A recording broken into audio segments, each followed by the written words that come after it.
Maybe we have something to say now. No? I feel like this is a monumental moment, and I don't know what to I do. thought if we ever had an anniversary episode, by then we would know what to say. Yeah. But I still am very clueless. We did not prepare a thank you speech. No, we didn't. We should have. We should have. But thanks, guys. I feel like we're back at our first episode. I know. Just like stumbling. Like, do we talk about how we met? What's happening? This is called And That's Why We Drink. You want me to start off? Yeah, I'm going to open this wine. Marilyn gave me some wine. Marilyn's a fucking rock star. She made me my anniversary milkshake today. That's right. And it looks like a true crime milkshake because what's the red stuff? Strawberry syrup. She made it look like blood. She had it dripping down from the edges. Mm-hmm. She also used Oreos as graveyard crumbs, and then she used Sour Patch Kids for zombies. It's really cute. It tastes amazing. She planned this for several days. She's the best. She bought me this bottle of wine, and also Marilyn is. You probably see her on the secret group on Facebook. She's been staying with me for a little bit. She's had some troubles lately. Her dog was given away without her permission, and it took a while, but everybody was really helpful, and she got her little pup dog back, and so she's been staying with me and is trying to find a new place to live. So we do have a GoFundMe going, just FYI, on the Facebook page if you can contribute to help her pay the down payment on a new apartment. We're just happy that Doug is back. Anyway, so she's been really kind and has helped me set up our podcast studio, and you guys did set it up. It's now, we actually have shelves, and everything you guys have sent us is now displayed, and we have a whiteboard up, and all of our merch is nice and stacked. We have inventory. Yeah, the video of the reveal is going to be on Patreon for $10 donors. And anyway, so thank you, Marilyn, for all your help this past week. One for your homies. The sound we all know too well now. Sweet nectar. Happy anniversary.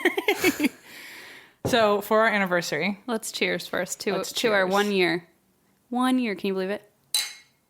Beautiful. I decided that we deserved an upgrade for our 1 year. What does that mean? It means close your eyes. What? You said you didn't prepare anything. Close your eyes. So full of shit. Okay.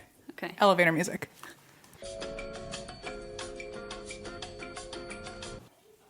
I'm still sitting here. Eyes closed. All right, you ready, Christine? Ready. So one's for you, and one's for me. What is it? Open your eyes. Oh my god! So. No way! Open yours. Oh my god! Open it. We've talked about this. Oh my god, I'm gonna lose my mind. They're like little director's chairs!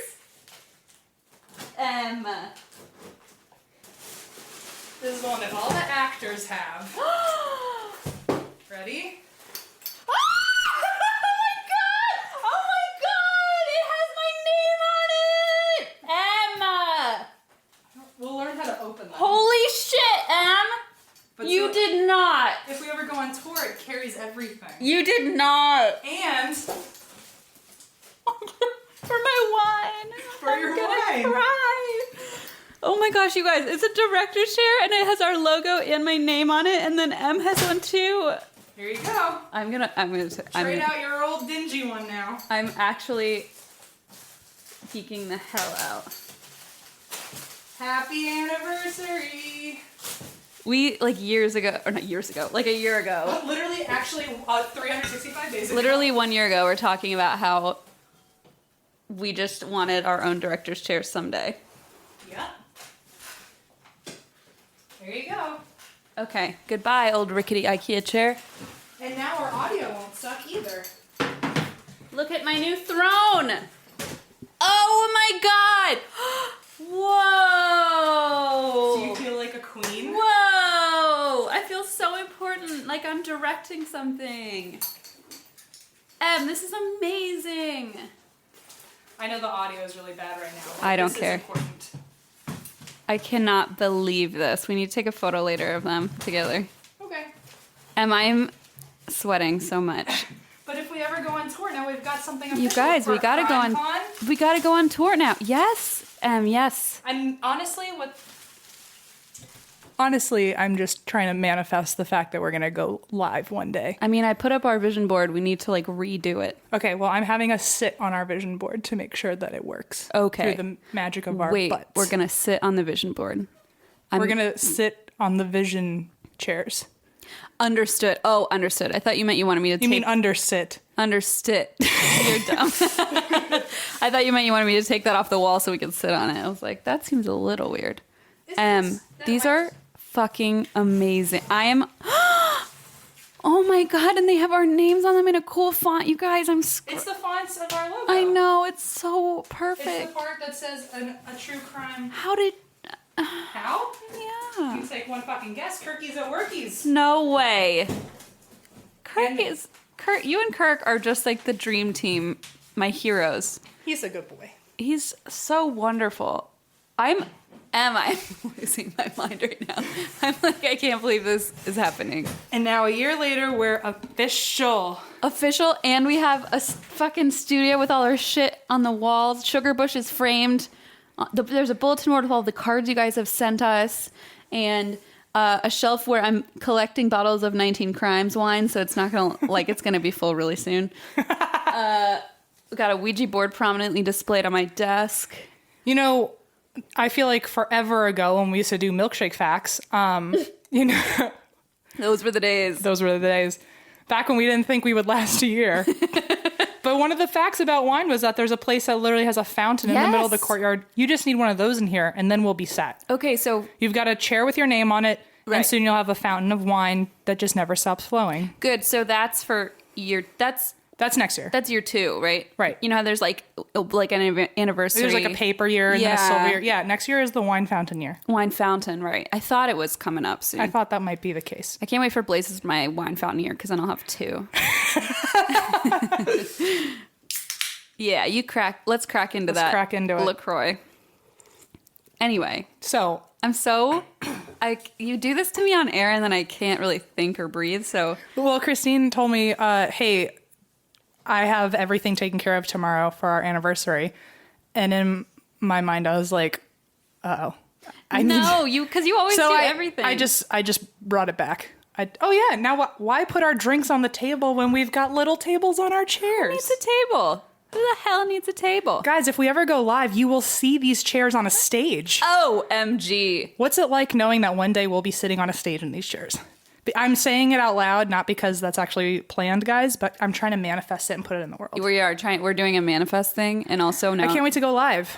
We're very excited to see you and meet you. Speaking of which, we really are going to be at CrimeCon in Nashville, May 4th through 6th. And I know I keep plugging it, but we really want you guys to be there. Please help. We want people to come and meet us and hang out with us. And if you use our promo code ATWWD when you buy your badge, you are going to get a discount, and B, a special surprise from us. Yay! It's a chair with your name on it. It's not. It's not. We can't pack all of those in our overhead luggage. But we do have a special surprise for anyone who uses the promo code. And we have a couple people who've used it so far, and we're so pumped to meet you guys. You have no idea. Come to Nashville. Please. And also, we can just do my bachelorette party at the same time. Oh, no big deal. We'll just if you guys come, we can guarantee a version of a bachelorette party for Christine. Perfect. And if you come, you get to pick where we go. Does that help get you going there? Only if you use the code. Only if you use the code. We want to be... That's actually the password to the bachelorette party. We want to be invited back, so please use our code. Anyway, yeah. I'm so proud of us. I'm so proud of us. So happy. I can't believe so many people listen to us talk. I know. Wow. So many. I'm so proud of everyone and us and them. And is that why you drink? Yeah. Yeah? Mm-hmm. Why do you drink? Because I sprained my spine. Oh, right. Em and I have really weak spines, apparently. I was thinking about your spinal tap, and I was like, oh, thank God, I don't have to go through any of that bullshit that Christine had to go through with her back. Back injuries are the worst. Then 20 minutes later, I fucking half broke my back. You reverse manifested that. And you know how I did it? Guys, guess how Em did it. No one here is surprised. I was bending down to feed Gio a treat, And then I popped back up, and so did my back.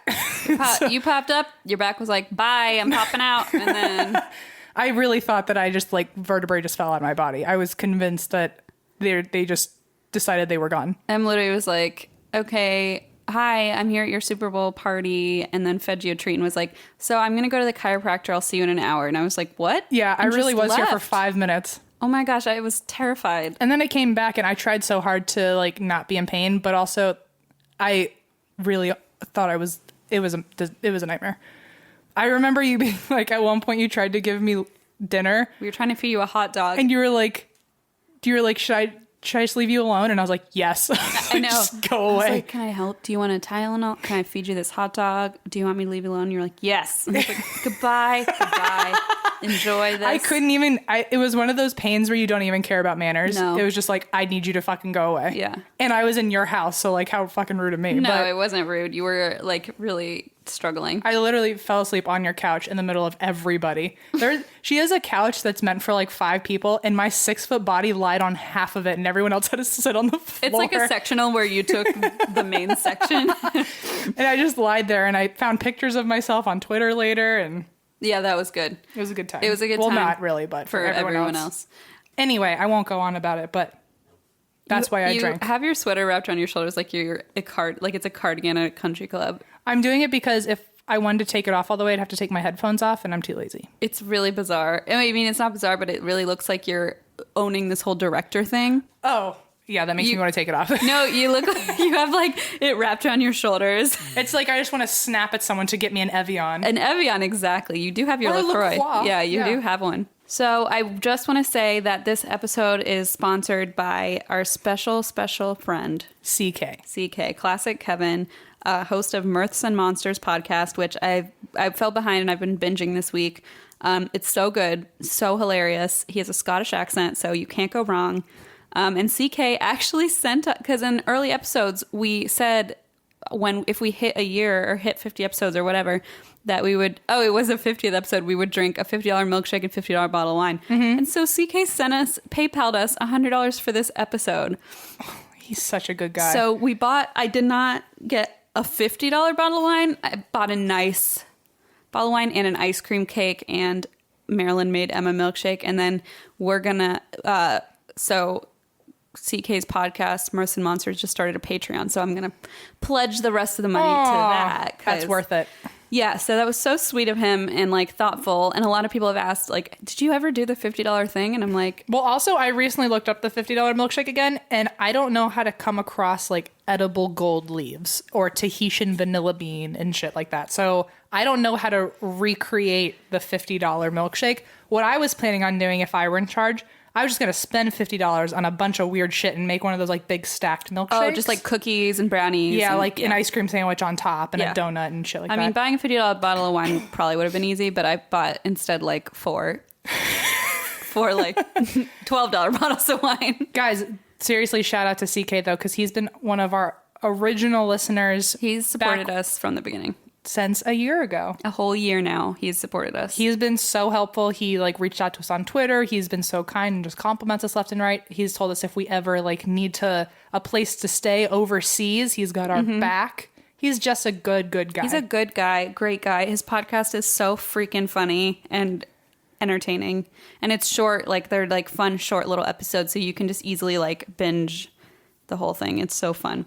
So thank you, CK. Thank you, M. For the chairs, I know. For the chairs, but also for making this year just so wonderful. Aww. And changing my life. Aw. I was actually saying the same thing about you earlier today at work. I was just kind of reminiscing. I was looking back. A year ago, I was not literally in any place in my life was I where I am right now. Isn't it bizarre?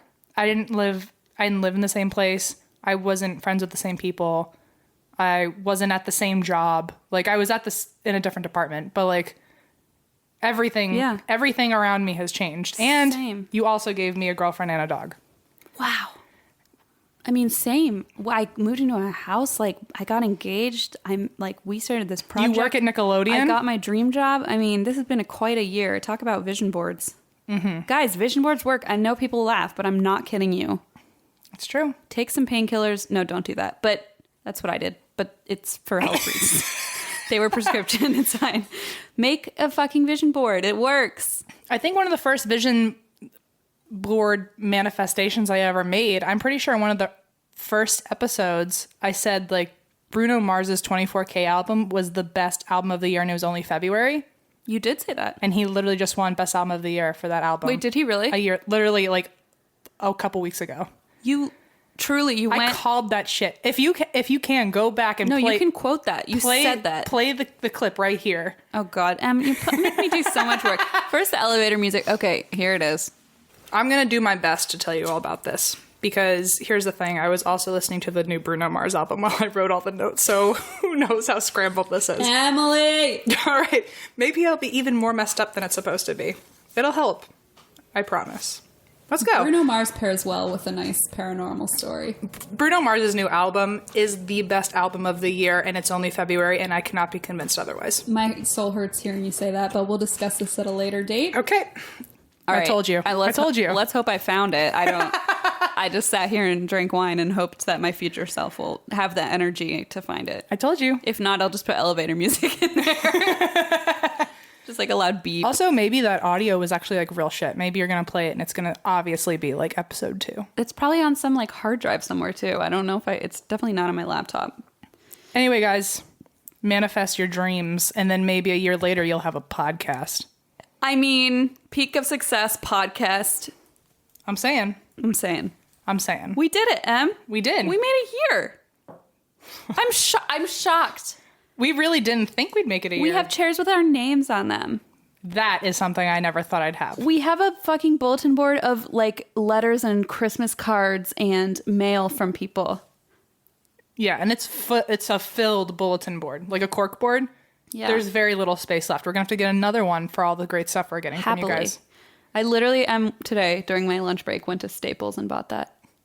It looks great. You did a good job. You have good taste. I also framed the Sugar Bush photos. So June Bride and Finding Osama have been framed on the wall. Thank you, Deirdre. It's oh my gosh, the thing you guys made, the binder of all the nice things you guys said about me. The Geo book? Where's the Geo book? In my car. I'm going to bring it Oh, yeah, that too. Deirdre's cross stitch. The cross stitch. The Saint Geo candle that Christine gave me for my birthday is here. Wow, that seems so long ago. Yeah. And also, Clarissa Great made like this beautiful oil painting of Geo. It's amazing. It's sitting behind me right now. Obviously at the head. I'm taking a photo of you right now because it's so funny. It's like a painting of Geo with wine. And then above it is Sierra. Sierra made us an embroidery of our logo, so I hung that above. I mean, and then our canvas people of me and Geo, because I just wanted to put that somewhere. You guys, thank you for everything. The only reason this has worked is because of you, and we're just so proud and lucky and happy. It's true. Really. And we have a fun thing happening today. What's happening? So we listened to you guys on the Facebook Live, which, by the way, we need to do one this month. We could do it on the 18th? Sure. Okay. February 18th. I'm putting it in my calendar. 3 p.m. February 18th, guys. Sunday, February 18th. If you're if you're a patron, just go join the group on Facebook. And we'll talk to you then. So from the last one, you suggested that we swap themes.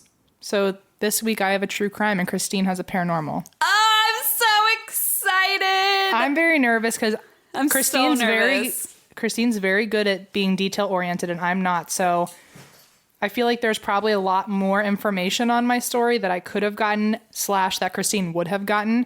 But I was also nervous about the amount of time I had. I mean, it's the anniversary. We can do whatever we want. Oh, right. Okay. This story happened 120 years ago. So there's not like a lot of information. So I did dig as much as I could. I just don't know your typical sources. So for all I know, you actually would have found a lot more. Probably not. I did my best. That's all I ask of you. You know, this is... So do you go first, even though you go first, right? Oh, is that how... Sure. Should I? Yeah.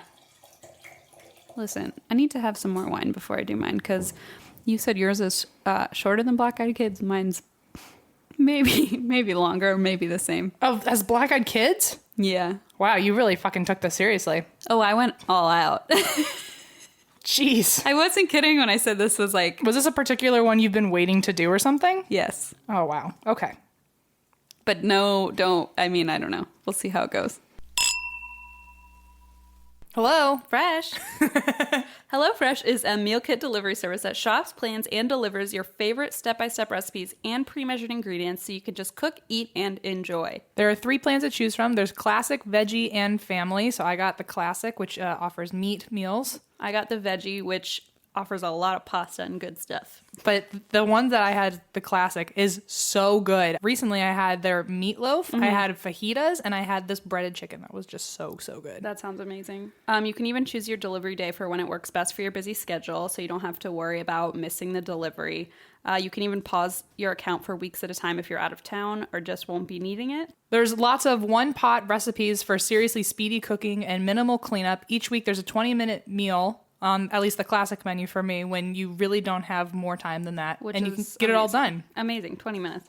HelloFresh makes it so easy to cook a delicious, balanced dinner, and it's less than $10 a meal, so no more time-consuming meal planning or grocery shopping. You can look forward to your HelloFresh box delivery as the highlight of your week, knowing dinner just got that much easier. Some of the Hall of Fame customer-voted favorites are the Juicy Lucy Burger with tomato onion jam, which, oh my God. Yeah, it sounds exactly like what I want. The fact that you can, like, cook that at home is crazy.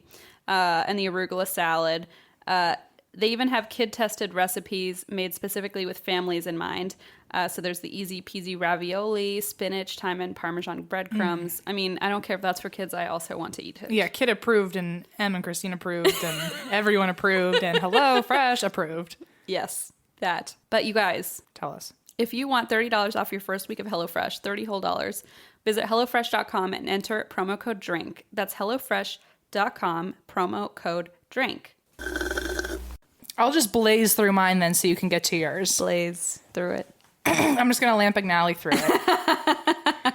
So this is from 1888. And here's the thing. Wait, oh my God. What? What is it? What is it? Why don't you say it? Say it. Is it Jack the Ripper? Yeah. Oh, shut up! Oh my gosh! Okay. Oh my God, I'm so excited. Wow, someone's a fanatic. I said the year and... But I don't know anything about Jack the Ripper. I just know he's one of those, like, earliest serial killers. Well, here's the thing. I'm a traditionalist. I like the classics. You're so traditional, so conservative, I know. so standard, so... I prefer the phrase old-fashioned. I'm, you know... Yep. Yes. Yes. Okay. A gentleman, one might say. An old-fashioned gentleman. An old-fashioned gentleman, A yes. scholar. Oh, no. Oh, that's too far. No. Too far. Unless we're talking about black-eyed kids. You're a scholar of black-eyed kids. Okay, so I was always under the impression that Jack the Ripper, like, murdered a million people just because his name is so notorious. Me I too. assumed that he killed it was just a blur of killing for a portion of his life. Like a Ted Bundy type. Yeah, or like who knows what the number is. I guess technically who knows what the number is because Jack the Ripper's never been caught. So for all we know, he could have killed more people than this. For all we know, he's outside But when I heard the number, I was like, what? How many? 5. That's it? Yeah. I mean, not that's it as in like... Those less important, only 5. If he had done 10, then I'd be impressed. I know. All right. I was going to say let's crack into it and do the sound, but I already did it. Do you want me to edit? Yeah, actually, would you just edit that right on in there? Just that clip, that noise? Audio tech. Don't you dare snap at me. But I'm sitting in a chair with my name on it now. Me too! Now we're both equally powerful. What do we do? I don't know. All right, go ahead. So this started in August 1888, and it happened in London's East End. And of course, we're Americans and don't know what that means. So it is in the district of Whitechapel. So one of Jack the Ripper's names was also the Whitechapel Butcher. Oh. He was also known as Leather Apron. I don't know why. Something I probably could have Googled, but I also was frantically trying to get my notes done. Leather apron. I think it's probably just for the best that I don't know. It plays to the imagination. It kind of creeps me out, so I don't want to know. Makes you think of like Ed Gein. Yes, it does. Like the nipple belt. I mean, the... Can you imagine like what a duo, like a superhero duo, like leather apron and nipple belt? It sounds like the SpongeBob, like, what are they called? Barnacle Boy and Mermaid Man. Mermaid Man. Mermaid Man and Barnacle Boy. Mermaid Man and Barnacle, which I just realized Mermaid Man is funny. It never occurred to me. Mermaid Man and Barnacle Boy, but instead it's leather apron and... Nipple belt. Yeah, but he also had that creepy... He had a literal apron made of women's breasts. Remember? Yeah. Don't Google it. It's awful. Oh, I know. So it's leather apron and like actual woman's boobs And like apron. breast apron. Okay, I like nipple belt better. Nipple belt is somehow funnier, even though it's more painful. It's because it seems... I don't think it's more painful. If you chopped off a whole boob, that's probably... I think because it just seems less realistic. Like it seems more ridiculous, so you tell yourself it's less possible more to absurd. really happen. Yes, it's more absurd. Okay, so leather apron, nipple belt. Yeah, it's like you and me. It's like... Which one are you? I'm... Nipple belt. You duh. Obviously. I know a nipple belt when I see it, and it says Boy. Christine Schieffer. Barnacle Boy through and through. Oh yeah, I'm Mermaid Man because I'm like low key like dealing with Alzheimer's already. Just forget everything. Your back's always broken, and you're just like... I'm just like, where are you? You're like, I'm a man who's a mermaid. I don't know what's going on. It's fine. People just kind of tell me where to go, and I'm like, okay, I'm a superhero. So, Guys, watch SpongeBob. anyways, Jack the Ripper. Let's go back. Let's travel back to 1888 real quick. Let's. Okay, so he was known as Leather Apron. He was also known as Whitechapel Butcher. But most people know him as Jack the Ripper because that was the signature on a letter that got sent to the police. Ew, creepy. So, but he identified himself as the Whitechapel Butcher in the letter, but signed it Jack the Ripper. So even he's having like an identity complex. So he's like, I am Nipple Belt, signed Barnacle Boy. See, that's not fair. You got to pick one or the other. He just wants it all. Several letters were sent to the London Metropolitan Police Service, also known as the Scotland Yard, CK. You must know about that. Oh my God, that's the board game I used to play. That you were like, what the fuck? And then a bunch of people were like, I mean, two people said, I played that too. And then what is the game you promoted yourself to, that Australian alcohol game? Oh. It's like Slap the Bag, but it's their version of that. It's where you take is it the bag out of the wine box? Yeah, something like that. Goonies? Goon. Whatever. They both sound ridiculous. They both sound too weird. Goonie game. So they the letters taunted officers about like their activities and basically hinted that more were to come. Uh-oh. And suspected theories are that like it could have been anyone. They have a list of like over 100 suspects. Holy shit. Which is why I always thought there was more than 5. I guess in 1888 you just like had nothing to do. What do you mean? Like I imagine like these days, if there's like something that happened and there's more than 100 suspects, it's because some really wild shit happened to hundreds of people. I and now they're guess. looking at everyone. But if someone kills 5 people, like... I mean, it's still bad. But you're more likely to have, I feel like, more suspects because it's like, if like 100 people died, I feel like it's a much narrower suspect pool. I don't know. I guess that makes sense. I mean, maybe not. I feel like it's hard to say. I just assume that if I never hear of any cases where there's over 100 suspects, so I just assume that means that there's a lot going on compared to like a typical case. I just wonder why was Jack the Ripper like such a... I don't know. It's just, I mean, maybe at the time, maybe. I don't. But like with H.H. Holmes, he was like murdering people left and right.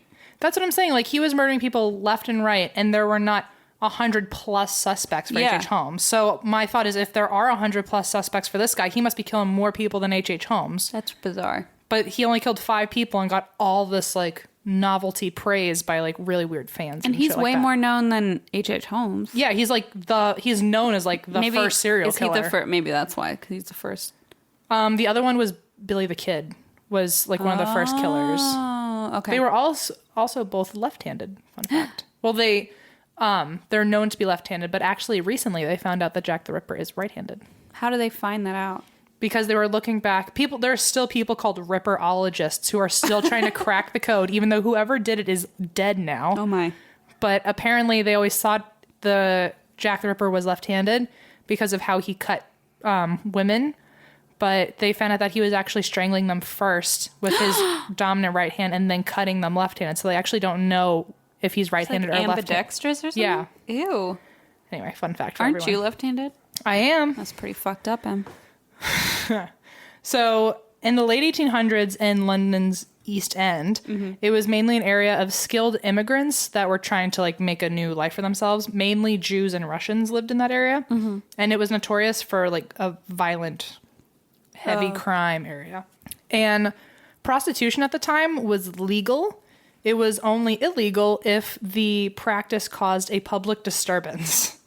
That was the one thing that like vetted whether or not it was like inappropriate. So just like be discreet and you're fine. Yeah, it's like actually just like go upstairs and then it's fine. Wow, okay. But you could be as open as you wanted about it. You just couldn't like do it in the middle of the road. Cause a disturbance. Right. Okay. So there were thousands of brothels and there was also a lot of low rent lodging that just provided sexual service as like a benefit to living there. Okay, so here we've got our saltwater pool, our gym. And to our left is the brothel. There's the sex workers all in there. Yep. Oh my God, that's horrifying.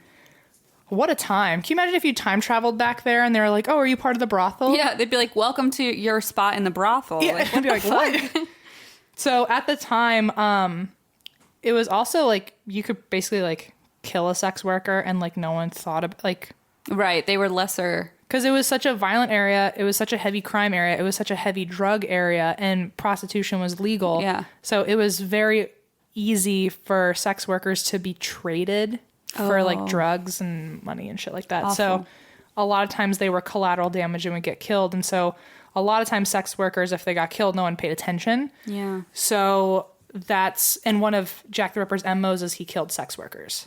Oh, okay. And so people, I guess, started noticing that more sex workers than usual were getting killed. Right. And then they started caring all of a sudden. They were like, an unusual increase in the murder rate these days. They're like, it's harder to find a sex worker that I want to have sex with. yeah, so there's 5 less in the whole town. Now we have to care. Okay. So, like I said, the reality is that they were pretty much used to getting physically attacked or like being somehow involved in that kind of lifestyle. Right.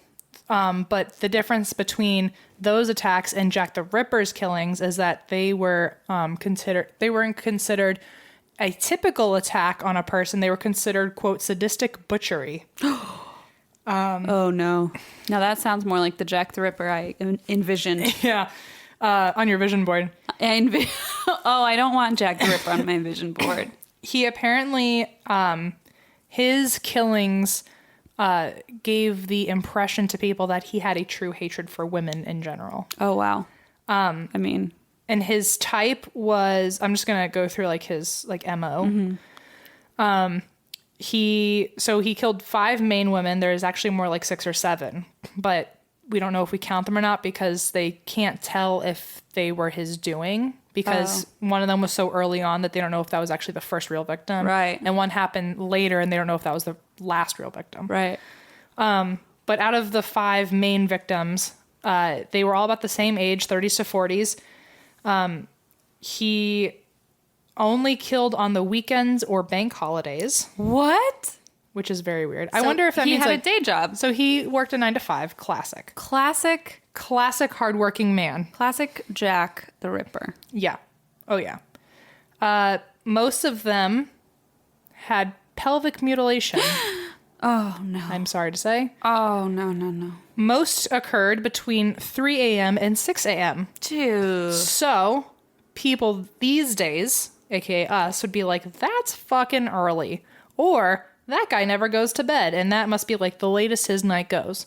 But back then in the 1880s, that was literally considered our like 6 o'clock, 7 o'clock now. Really? So that was like wake up time. Yeah, it was like rush hour traffic. Although I don't know how many cars were on the streets, so maybe it was like rush hour carriage traffic.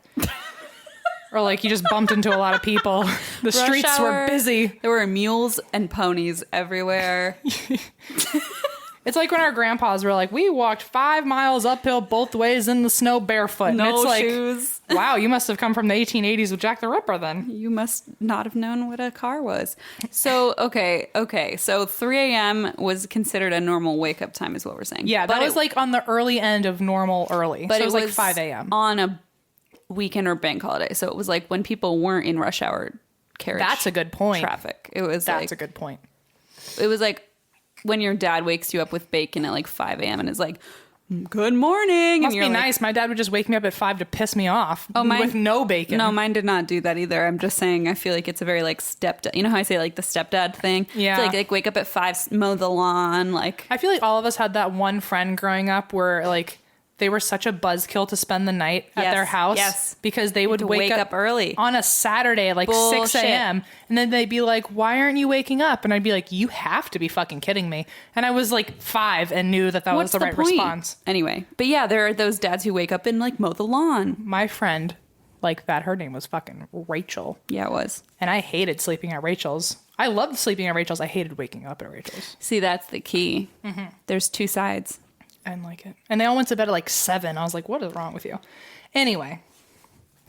Hi, Rachel. Celine's dad would wake us Rachel's up. a mom now. She's not listening to this. Oh my God! She's waking her kids up at 5 in the morning. Oh, I already hate that kid. Celine's dad would wake us up going, wakey, wakey, eggs and bakey. And we were like, no. And then he would just come in and be like, wakey, wakey, eggs and bakey. And then what he would do is he would leave the kettle on to like make that hissing noise, but he just wouldn't turn it off until we got so annoyed that we had to go downstairs and turn it off. And then he's like, you're up.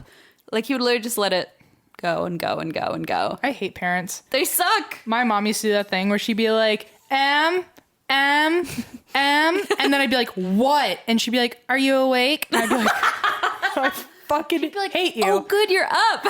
Or I'd be sleeping on the couch downstairs taking a nap, and then she would like absolutely intentionally be way too loud, so I'd wake up and she'd be like, oh good, you're up, and then leave. Not even to like tell me a story or to ask me to do something. She just wanted to wake me up and then just leave.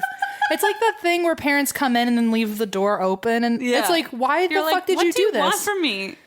I just see Linda like stomping around like, oh good, you're awake. She used to do that. Or she would do the dishes like louder Really than loud, she needed clanging. to do. Yeah. Hi, Mom. Listen, it's hard being a millennial. Our parents really troubled us as children. Yeah. Obviously, like, our generation had the hardest time growing up. Like, I don't think anyone really understands. Like, between, like, not getting hit and, like, child labor laws being there, like, all we had to do was sit on a couch and, like, stay alive. I mean, and also there was Go-Gurt. Like, life was tough. We had Lunchables. It was ruthless out there. It was the wild, wild west. That's why we don't know how to do anything now, except start podcasts. I mean, I don't know. We look like... We have, like, pictures of squirrels dressed in wedding dresses on the wall, so I feel like we've made it pretty far in life. I think so. I have a fucking oil portrait of my dog hanging on my wall.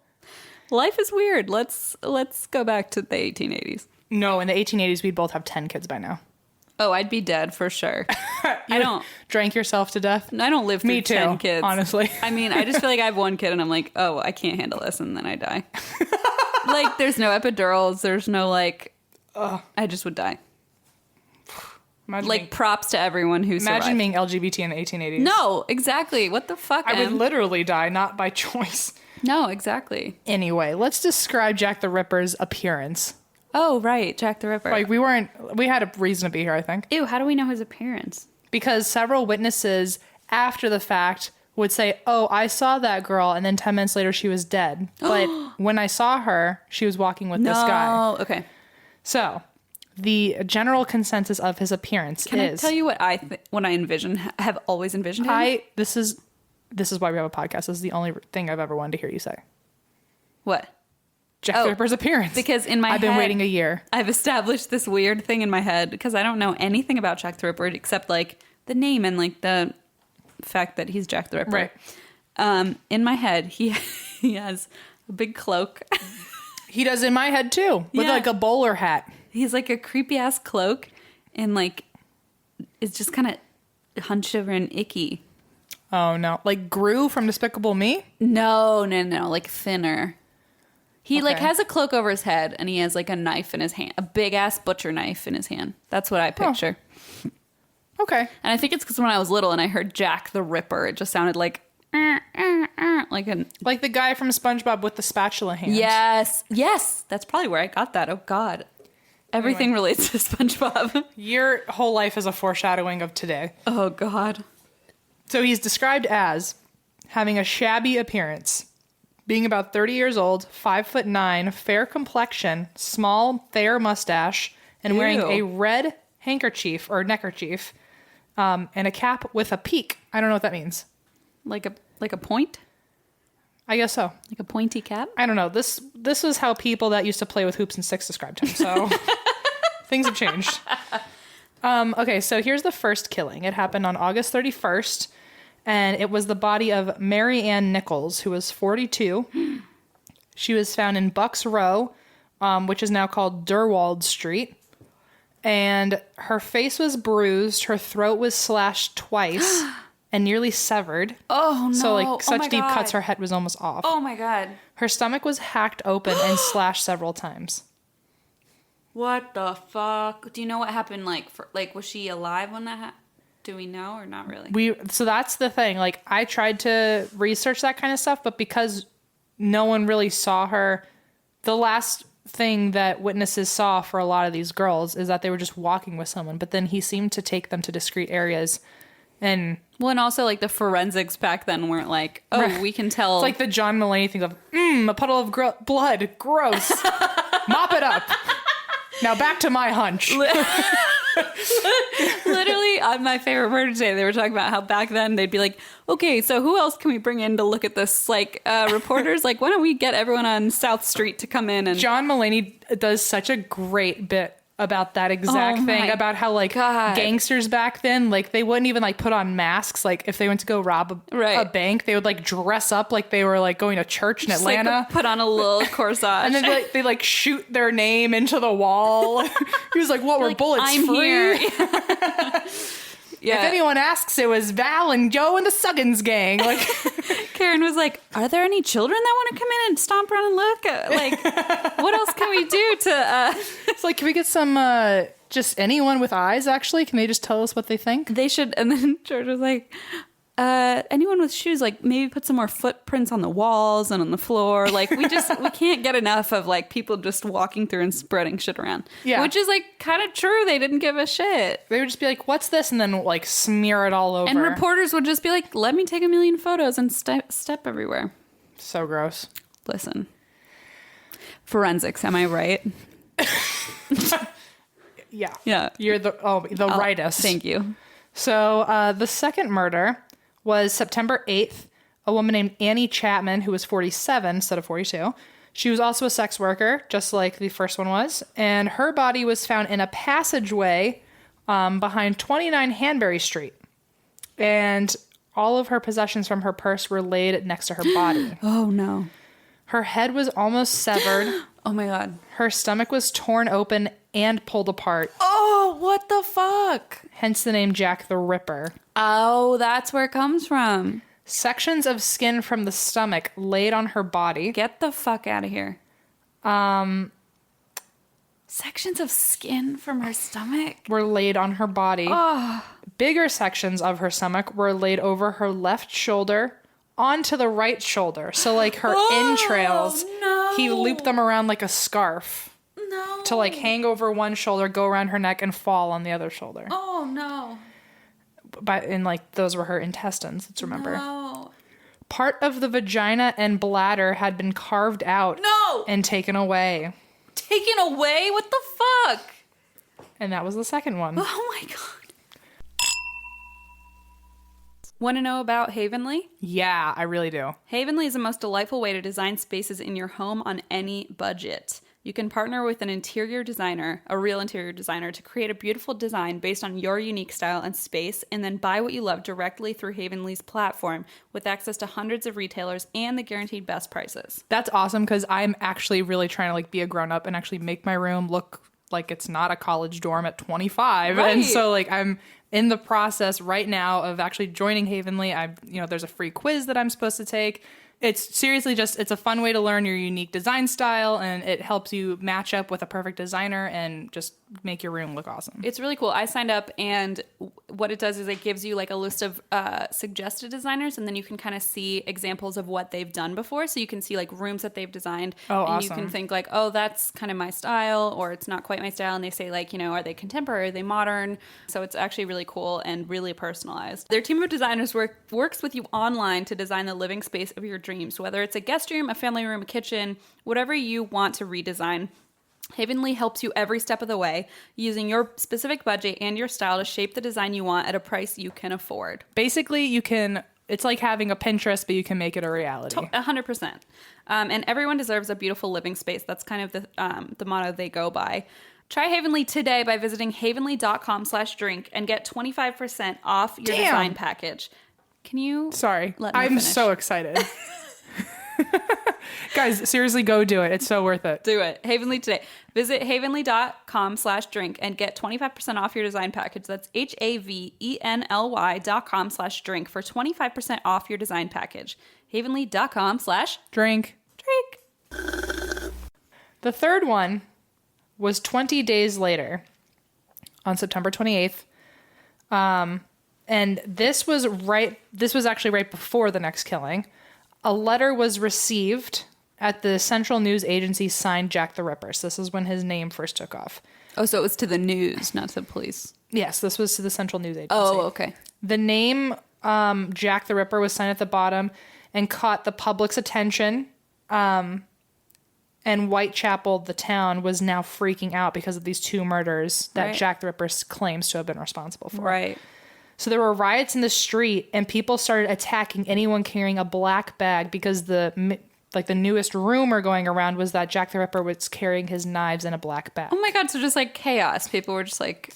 Also, let's talk about like a unified fucking town though, because anyone with a black bag was going down. Like going down. Like that's some Boston strong shit. Like It is very Boston. That's so sad for that poor guy who's like, first day on the job, and he's like carrying his briefcase. Oh no, poor guy. So 2 days later, September 30th at 1 a.m. is the beginning of what they call a double event. Oh no. Because two murders happened within 45 minutes of each other. 45 minutes? Yeah. So the first woman, her name was Elizabeth Stride, who was a sex worker. She was found at 1 a.m. on 40 Berners Street. I'm saying this in case people want to go on a walking tour of this while I talk. I mean, I do, but... So when they found her... While you talk, so they're just gonna like... it's like Alcatraz. Like they just pause and then they like Google Maps. That's what I'm saying. Some people might. Let me know if you do. Guys, if you own a company that does like walking tour audio, Can you imagine if can you guys hire us as narrators? We'll fucking do it. Let's do it for a museum where we're like 1A. If anyone needs a narrator for a walking museum tour, I will literally do it. I used to be a museum tour guide. That was actually one of my first jobs ever. I mean, clearly we're qualified because I'm just going to ride M's coattails and also be qualified. Nothing I love more than a good coattail being ridden. Just saying. I prefer the riding of the coattails instead of someone riding mine. You don't really want to be the... I want to be like the one who takes all the credit and does none of the work. Hashtag this podcast. Am I right? So anyway... nothing better than a good riding of a coattail. Guys, send me coattails. I'll collect them. You should wear coattails What to if my I wedding. made a coat made of coattails? That would be very weird. It sounds like the nipple belt all over again. So sounds like a socially acceptable nipple belt. Yeah, like look, I'm kind of throwing a little bit of A little caution to the wind. Yeah. Anyway, to be continued. What's happening? So Elizabeth Stride, she was found at 1 a.m. At 40 Berners Street. When they found her, blood was still pouring from her throat. Oh. Which means they just missed her. That must be... Oh, my God. So she just died. So a lot of people think that... Was she dead, though, when they found her? Oh, she was a DEAD. Yikes. But because the blood was still pouring from her throat, they either think that he got disturbed by his own killing, that like it freaked him out and he had to leave. But a lot of other people think like he heard us coming. That makes so more he got sense spooked and to me. left. So that's the main thing. 45 minutes later, Catherine Eddowes, 43, was found just a few minutes of a walk away from Elizabeth Stride. And she was in an alley between I don't know how to say this. Mitre Square. Spell it. Mitre. Oh, that sounds I'm sure right. it's French or Mitre. something.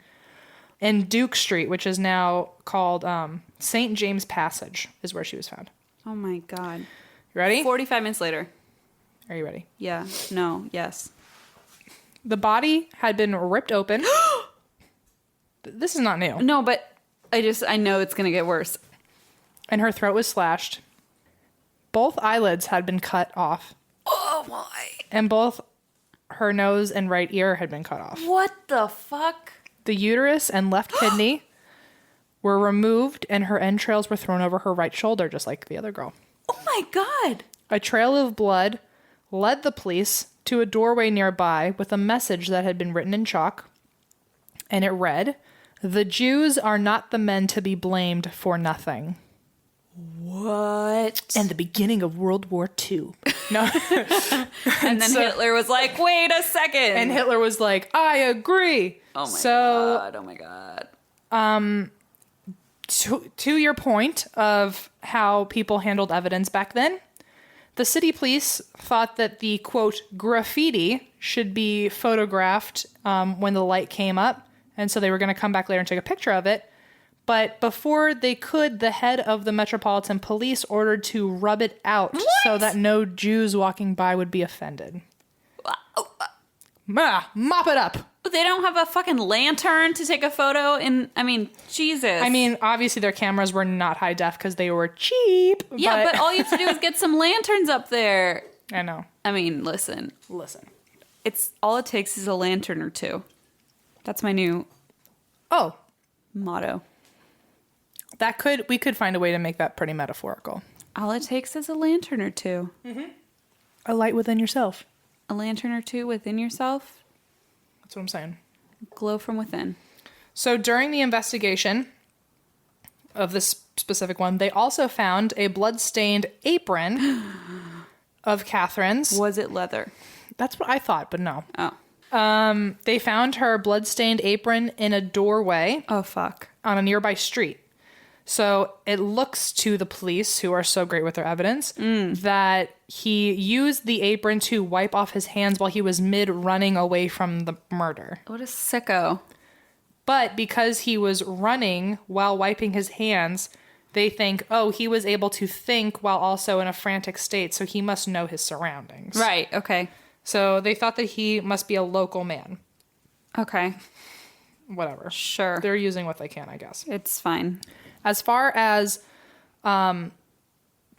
so because it was a double event within 45 minutes of each other, the police were like, we're going to put more police out there on the streets and we're going to scare them away. Like, let them know that we're taking this seriously.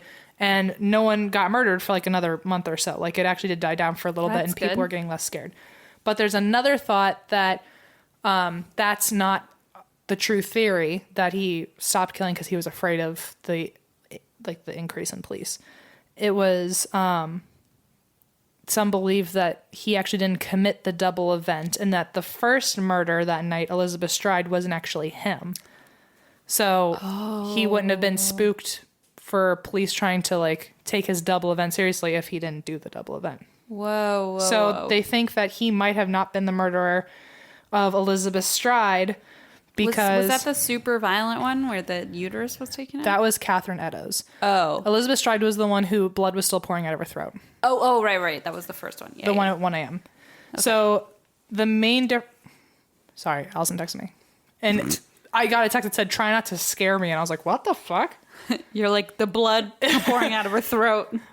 So there are a few reasons why they think that Elizabeth Stride was not one of his victims. One is that she was murdered from the front when usually he would attack people from behind. Also, the location was very different because he usually chose secluded places, but because they were able to find her so close to her actual murderer, they found her when she was still bleeding out. So, it was a pretty local, popular street, and that's something that he didn't usually do. They also thought that her wounds were caused by a different knife than he was using on the other ones. But a lot of people will debate that and be like, well, he could have more than one fucking knife. Right.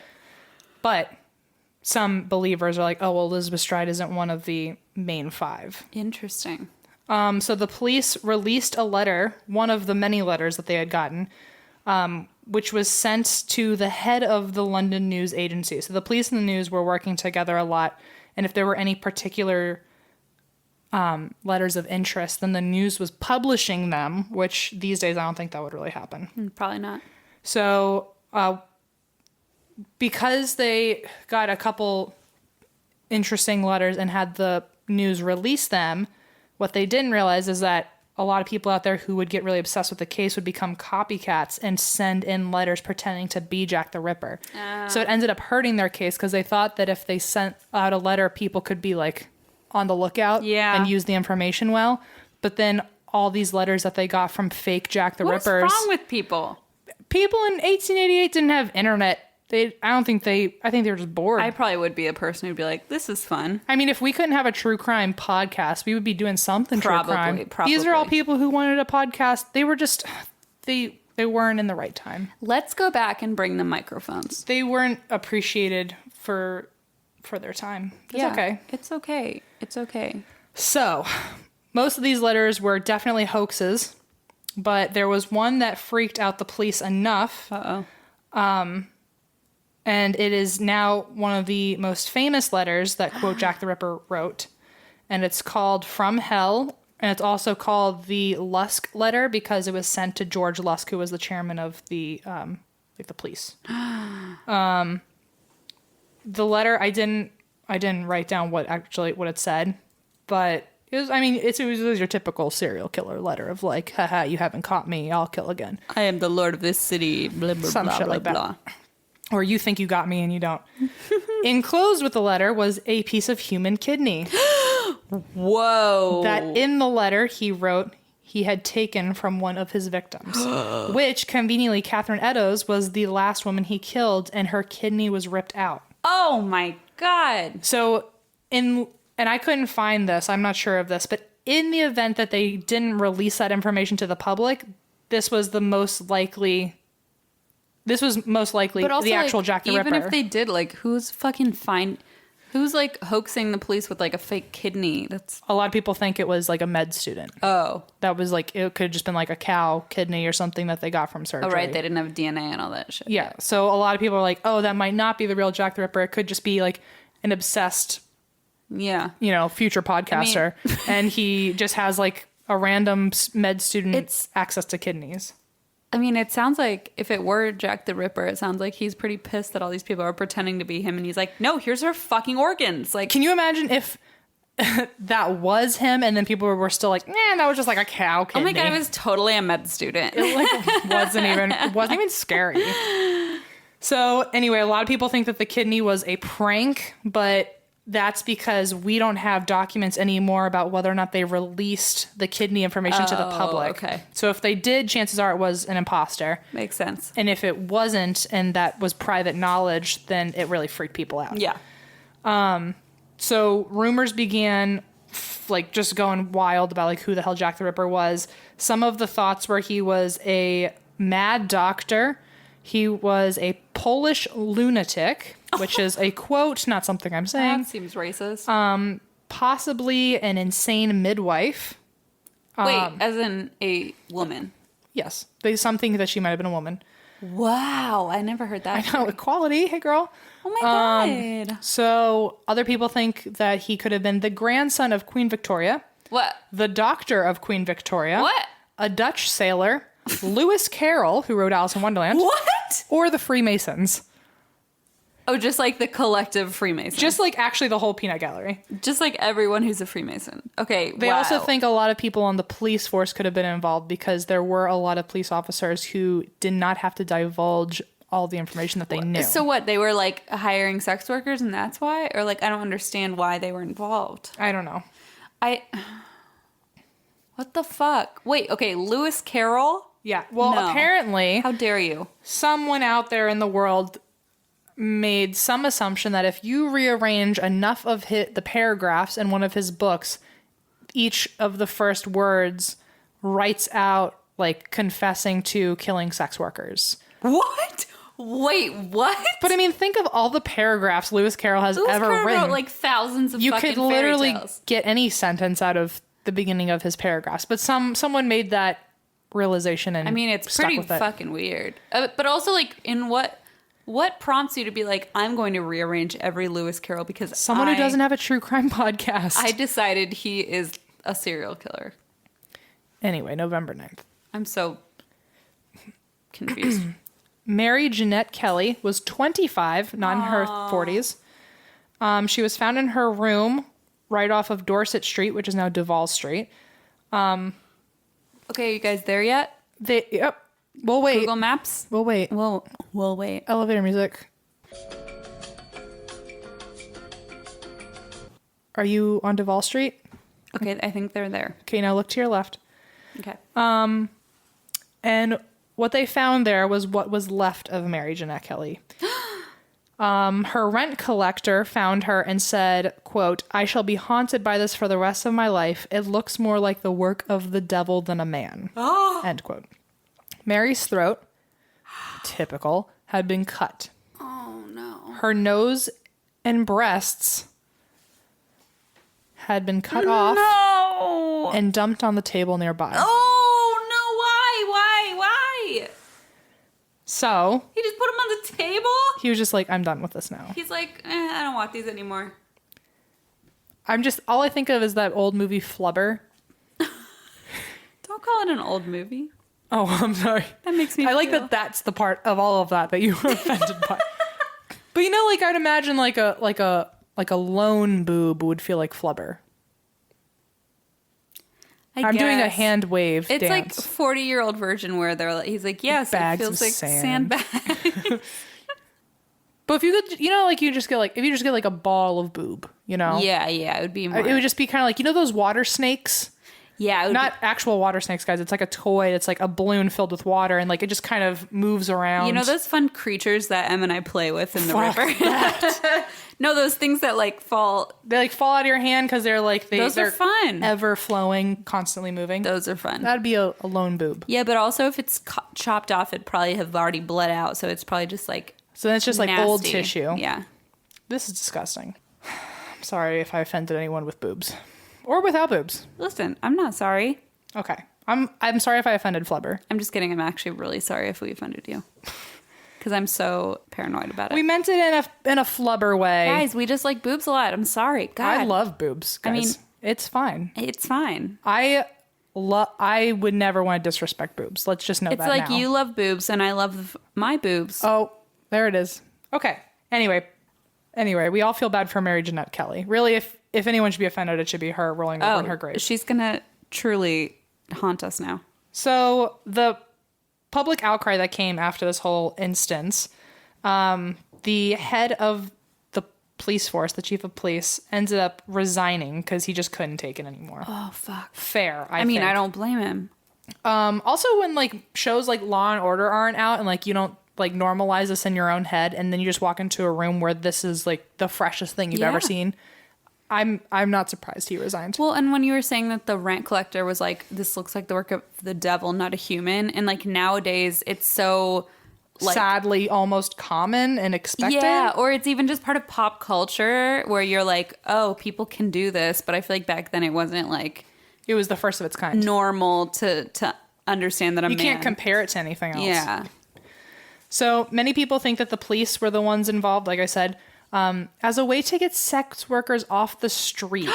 Well, that's what I was wondering when you said police might be involved. Holy what the fuck? A lot of them weirdly fled at odd parts of the case. So like when one of them resigned, it happened to be right after a murder, and then no one else was murdered for a while. Or someone ends up taking over the spot of another police officer who resigned, and he just happened to know a lot of information and didn't have to divulge most of it. And he had like the biggest picture, so he could probably lead anyone in any direction he wanted. Do they think like they were paying someone, or like they actually were A lot of people them think the Freemasons were involved with the police? with the cover-up.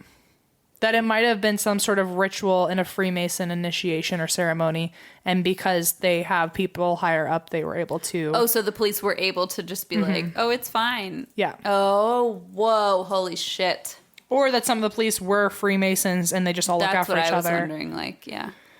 Anyway, there's, like I said, over 100 people who've been considered suspects, but the main one out there, he was a lawyer, and his name was Montague, of course.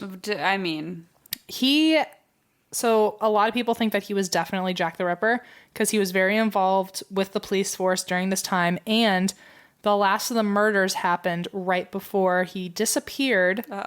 And his body was found floating in the Thames.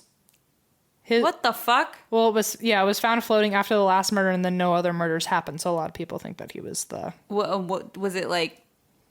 Was he murdered, or like, do we not know? We don't know. Oh my God. For all we know, he could have like killed himself and he was floating around in the water. But after that, there were no more murders, and he was a prime suspect for a long time anyway. So it literally just stopped. Yeah. Oh my God. So in 2011, one British detective named Trevor Marriott was denied access to uncensored documents on the case by the Metropolitan Police because they include, quote, protected information from police informants, and handing it over could impede on possible future testimony. It's 2011. Yeah, what? Who's getting fucking charged? Future testimony? Yeah. Who's getting charged? Who's going to jail because of this? They're Everyone's all dead. Just open up the fucking files. Everyone's dead. Also in 2014, an author named Russell Edwards claims that he has proven who Jack the Ripper is with DNA because he somehow got his hands on the shawl belonging to Catherine Eddowes and used the blood spatter on the shawl and found out that the DNA points to a man named Aaron Kosminski, who was a Polish immigrant and one of the prime suspects during the entire investigation. Many believe, like I said, that he was right-handed, but more recent discoveries say that might not be true. There are many records that were destroyed during the London Blitz, and so we're slowly still figuring out which documents just got misplaced versus like totally destroyed. But the most recent finding from a recent letter that got found in 1993, so I guess it's not as recent as like 2011, 2014, but the thing that's been sticking for the longest in recent years is that one suspect named Francis Tumblety, he was a quack American doctor at the time of the murders. Oh boy. And he was considered a suspect from the very beginning. He was known by friends and family to have jars of uterus specimens. And when asked why he didn't invite women to dinner, his face turned as black as a thundercloud and would say, "No, I don't want any such cattle. And if I did, I would, as your friend, sooner give you a dose of quick poison than take you into such danger." And he was known to, quote, fiercely denounce all women, especially fallen women. What the fuck? But apparently he matches the description and all that. So, oh my God, so we still don't know who it is. No, we never will, because it's too we never old. will. Oh my God, that's horrifying. Time machines, are you listening? Hello? Hello? Fresh. Listen, think of all the crimes we would solve if we could go back in time. Let's make it... Think of all the crimes we could commit. Oh, wow. No. TV show. Are you listening? TV? Hello, Fresh. Fresh, are you listening? Hello, Sci-Fi Network.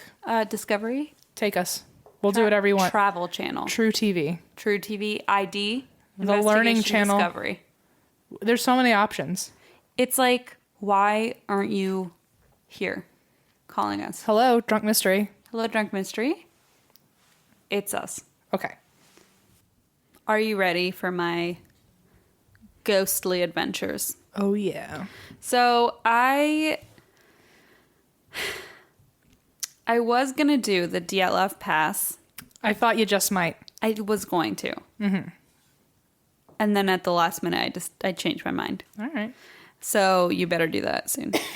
Oh, I plan to. Okay, good. I actually kind of hoped that you wouldn't do it. Yeah. Because I feel like you do a really good job of it, and I want to hear you do it. But also, I was like, you know what? There's something that I'm more passionate about and know more about and I'm more interested in, and it's not a typical ghost story. So I hope it still counts, but it's something I've been fascinated by since I was really little, and it's like past life experiences, like children who That's awesome. experience like past lives.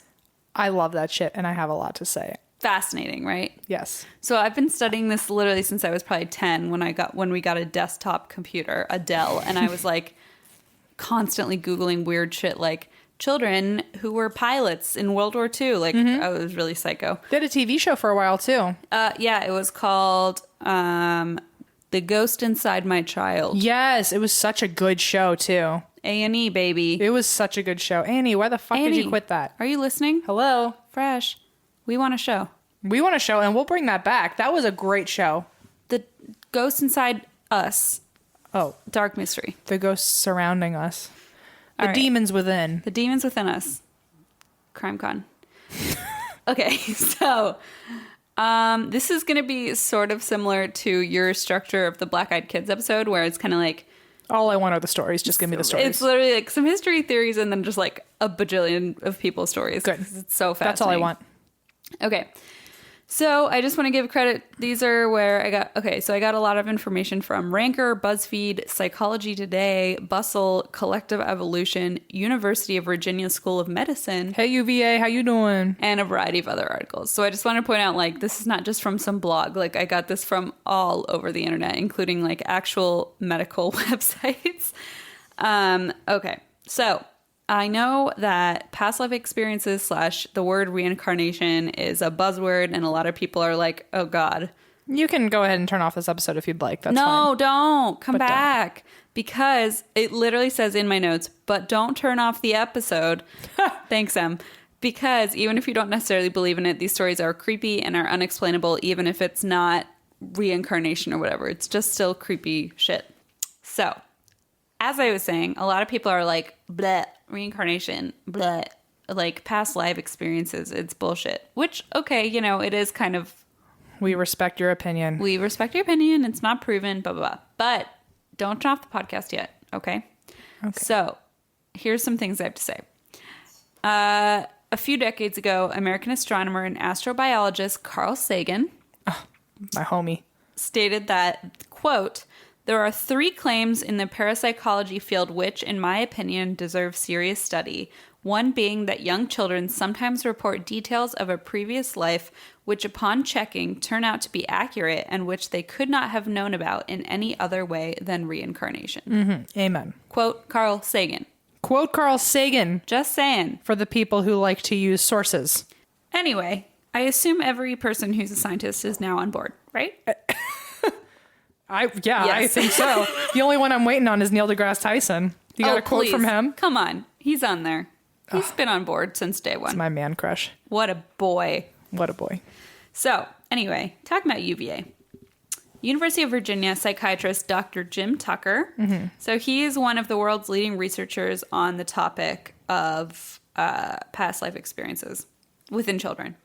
And he actually works at the University of Virginia School of Medicine in the Division of Perceptual Studies Department, which I envision you will probably be an assistant or like a, whatchamacallit, when you're like a temporary professor, like an adjunct? Or like a visiting professor. Okay. I imagine you'll be a visiting professor there someday. Fun fact, my senior thesis in college was on the supernatural. Yes, that's what I thought. Yeah, it was on parapsychology. God, see, you belong here. My 40-page thesis. God damn it. Was about ESP. Can I please read that? Yeah. Really? Yeah, I don't care. Okay, send it to me. Do you want to read mine? Sure. You're like, no. I will. Okay. Division of Perceptual Studies Department. Blah, blah, blah. So in 2008, Dr. Jim Tucker published an article in a journal called Explore of several cases that suggest reincarnation. So the way that Jim Tucker describes reincarnation is that a typical reincarnation case is subjects reporting a past life experience. 100% of subjects who report these experiences are children. Mm-hmm. And the age when they start remembering their past life is at 35 months. Jesus. So it's always, it like matches up from case to case that it's around 35 months. So like, what is that? Like 2.5? Mm-hmm. I don't know. Math. Well, 36. No, like 3, almost 3, 2.5, 3 years old. Yeah, 3 years old. Their descriptions are often remarkably detailed and specific, and the children typically show very strong emotional involvement when they speak about their experiences. That's awesome. Some even cry and beg their parents to take them to what they say is their real family. Yeah. There's also a project called Aware, which was created by Dr. Sam Parnia, and I got really excited when I read this because so he's the assistant professor of medicine at Stony Brook University School of Medicine. He is really famous in the work of near-death experiences. He actually wrote a book that I love that my dad recommended to me after he heard an interview with Dr. Parnia on NPR and recommended this book to me. And it's so, so good. It's called Erasing Death, the Science That Is Rewriting the Boundaries Between Life and Death. And he's like a cardiologist, like a doctor. And he basically has all these case studies of people who've technically died, and then like their experiences when they're resuscitated and like, oh, I saw myself from the ceiling. Or he did this study where he would put like, there would be like a painting or symbols or something above the bed where the patient couldn't see it from their bed. And then after they were resuscitated or whatever, they could see it, describe what was happening like on the walls and what the image was above their head. So stuff like that. It's a really good book. It's called Erasing Death. So I got really excited when this was part of the story.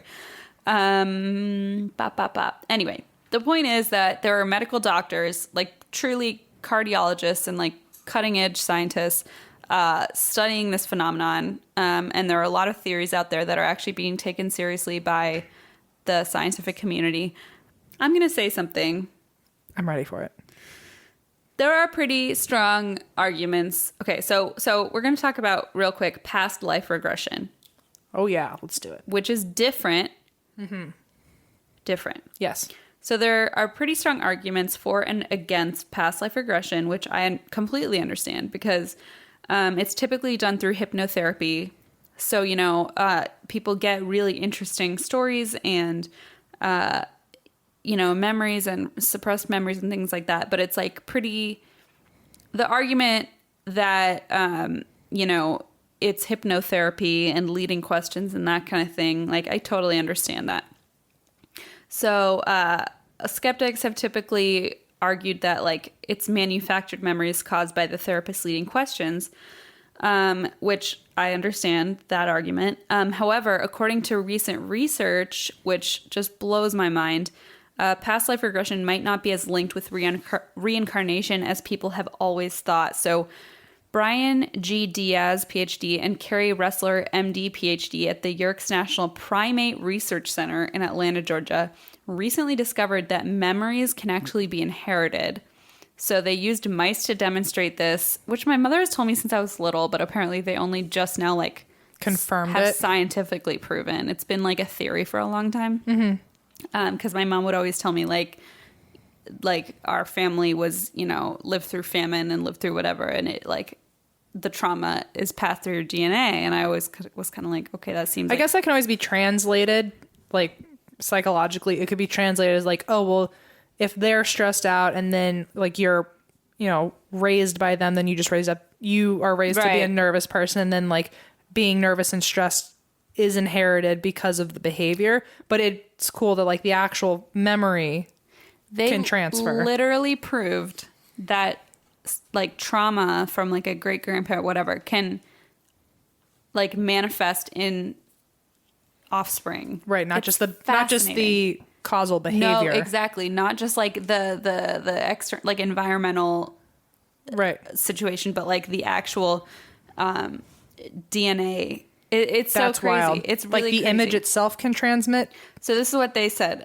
They used mice to demonstrate that an aversion to the smell of rose blossoms was passed on to their offspring genetically.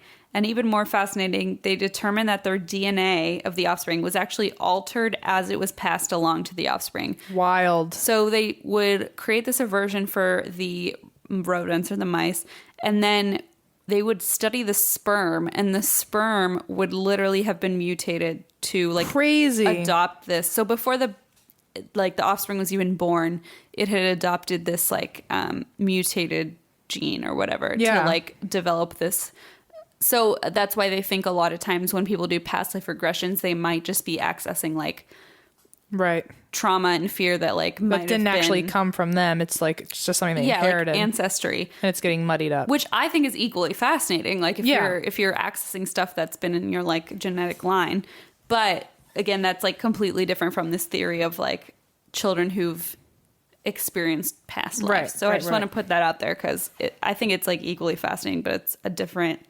topic. So do you maybe want to hear some creepy things children have said to their parents about their past lives? So much. Oh my gosh. I hate that this is an episode where we have to like edit. I'm trying so hard to keep my mouth fucking shut. Why? I know I'm not doing a good job, but like I'm trying really hard. No. Why? Because I have so many stories to tell you about this. Wait, tell me all of them. You tell me yours first. Okay, I have like 8,000. I'm stoked. Okay. This is your story. I'm trying to not carry it. It is weird to have the other person do the like The thing you're most passionate about. Well, also like that, this in itself isn't even an episode. This is something you and I could talk about for probably 5 hours and look at the clock and be like, that was 10 minutes ago. I feel like we maybe got into this once and it went way off the rails and it was 4 a.m. I think we chose to stop talking. Yeah, I miss when we used to talk until 4 a.m. Remember those days? Let's do that again Let's sometime. do that. Okay. Good. Maybe for our birthday. Let's have a sleepover and do that. Okay. Wouldn't that be so fun? Yeah. Okay.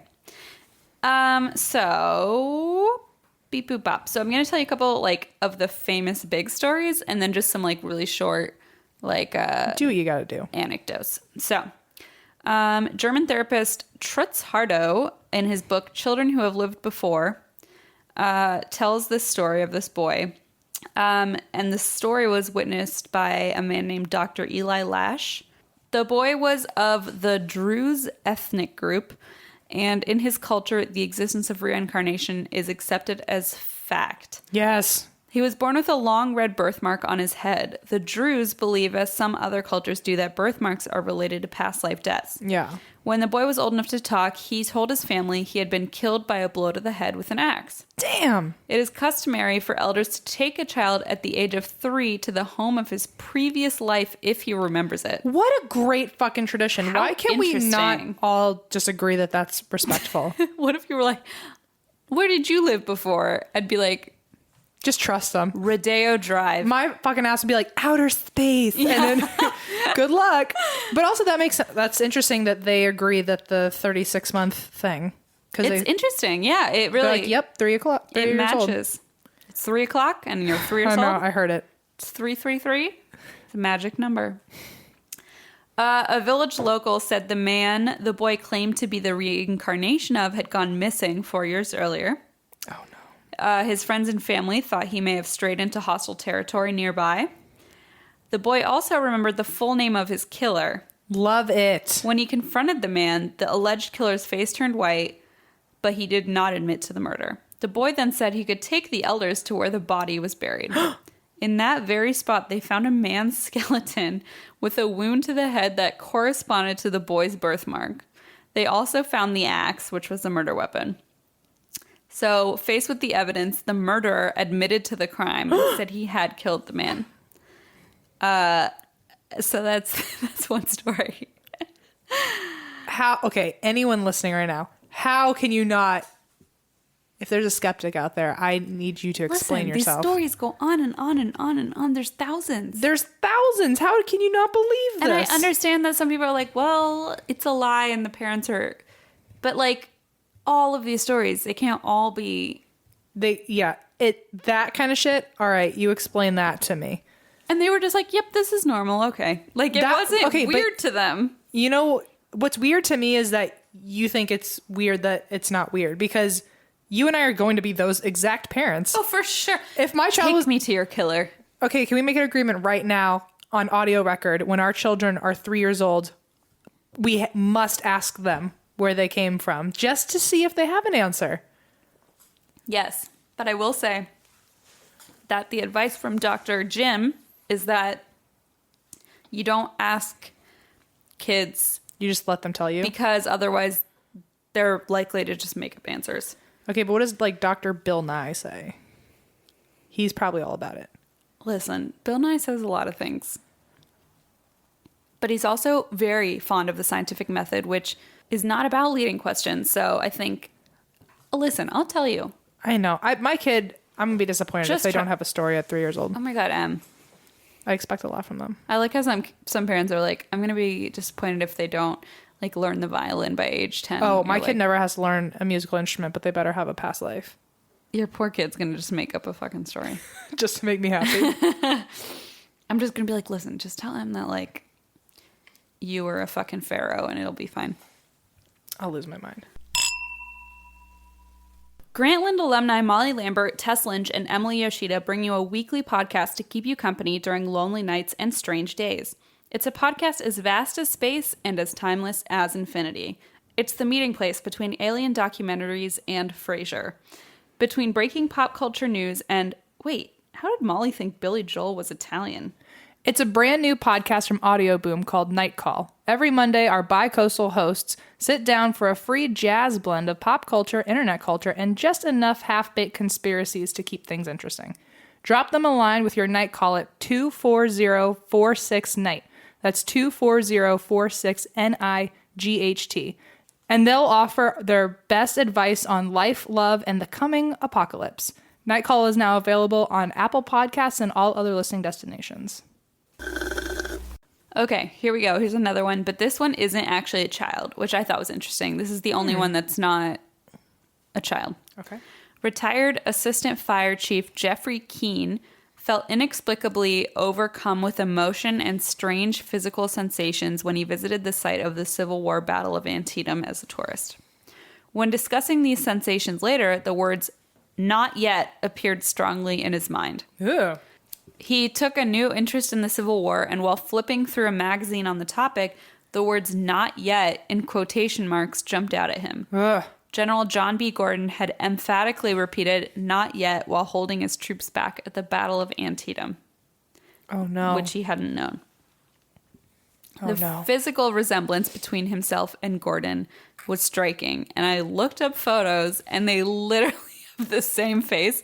His chin has this like crazy jut out of it, and like the old-timey Civil War dude also has the same. It's really weird. Like he might have been. Ugh, that gave me so many chills. It's bananas. So the physical resemblance between himself and Gordon was striking. Furthermore, many of Keene's fire crew seemed to resemble people who fought for Gordon in the Civil War. Like they all came back together. Yes. Band of brothers. Come on. Wow. Keene discovered other similarities between himself and Gordon, including birthmarks on his body where Gordon had been injured. This case was studied by Dr. Walter Semku, a psychiatrist who works as a reincarnation expert at the Institute for the Integration of Science. So that's one. You know, it makes me so mad. Like, I'm so jealous. I would love to know my past life. But see, this is why people say, it really is that why people say, like, be skeptical, because so many people, like, want that to be I know. part of their story or their child's when you got story. a story like that, like, Oh, no, it's amazing. Just so heartwarming. Yeah, it's, like, really, really cool.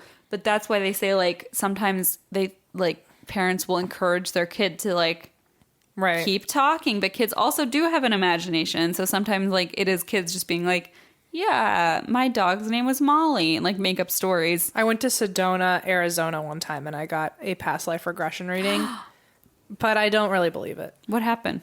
She gave me 3 stories. I have entirely forgotten the first one she told me. The second one, I was a woman who fell in love with a man who we were having an unexpected child together, but we were both very happy, and we got married because of the pregnancy. And this was in, like, it sounded very much like 1700s. Whoa. And apparently I died from the childbirth. Then, this one sounds more up my alley. I was a cowboy. Yeah, that's better. But I also still don't feel it. Like, I'm telling you, I know I said it on the show before. I know I was, like, most of my lives were from the colonial period. Yeah. I know it. Like, I don't need a past life regression to know that. It's a very weird feeling. Yeah. Yeah. I mean...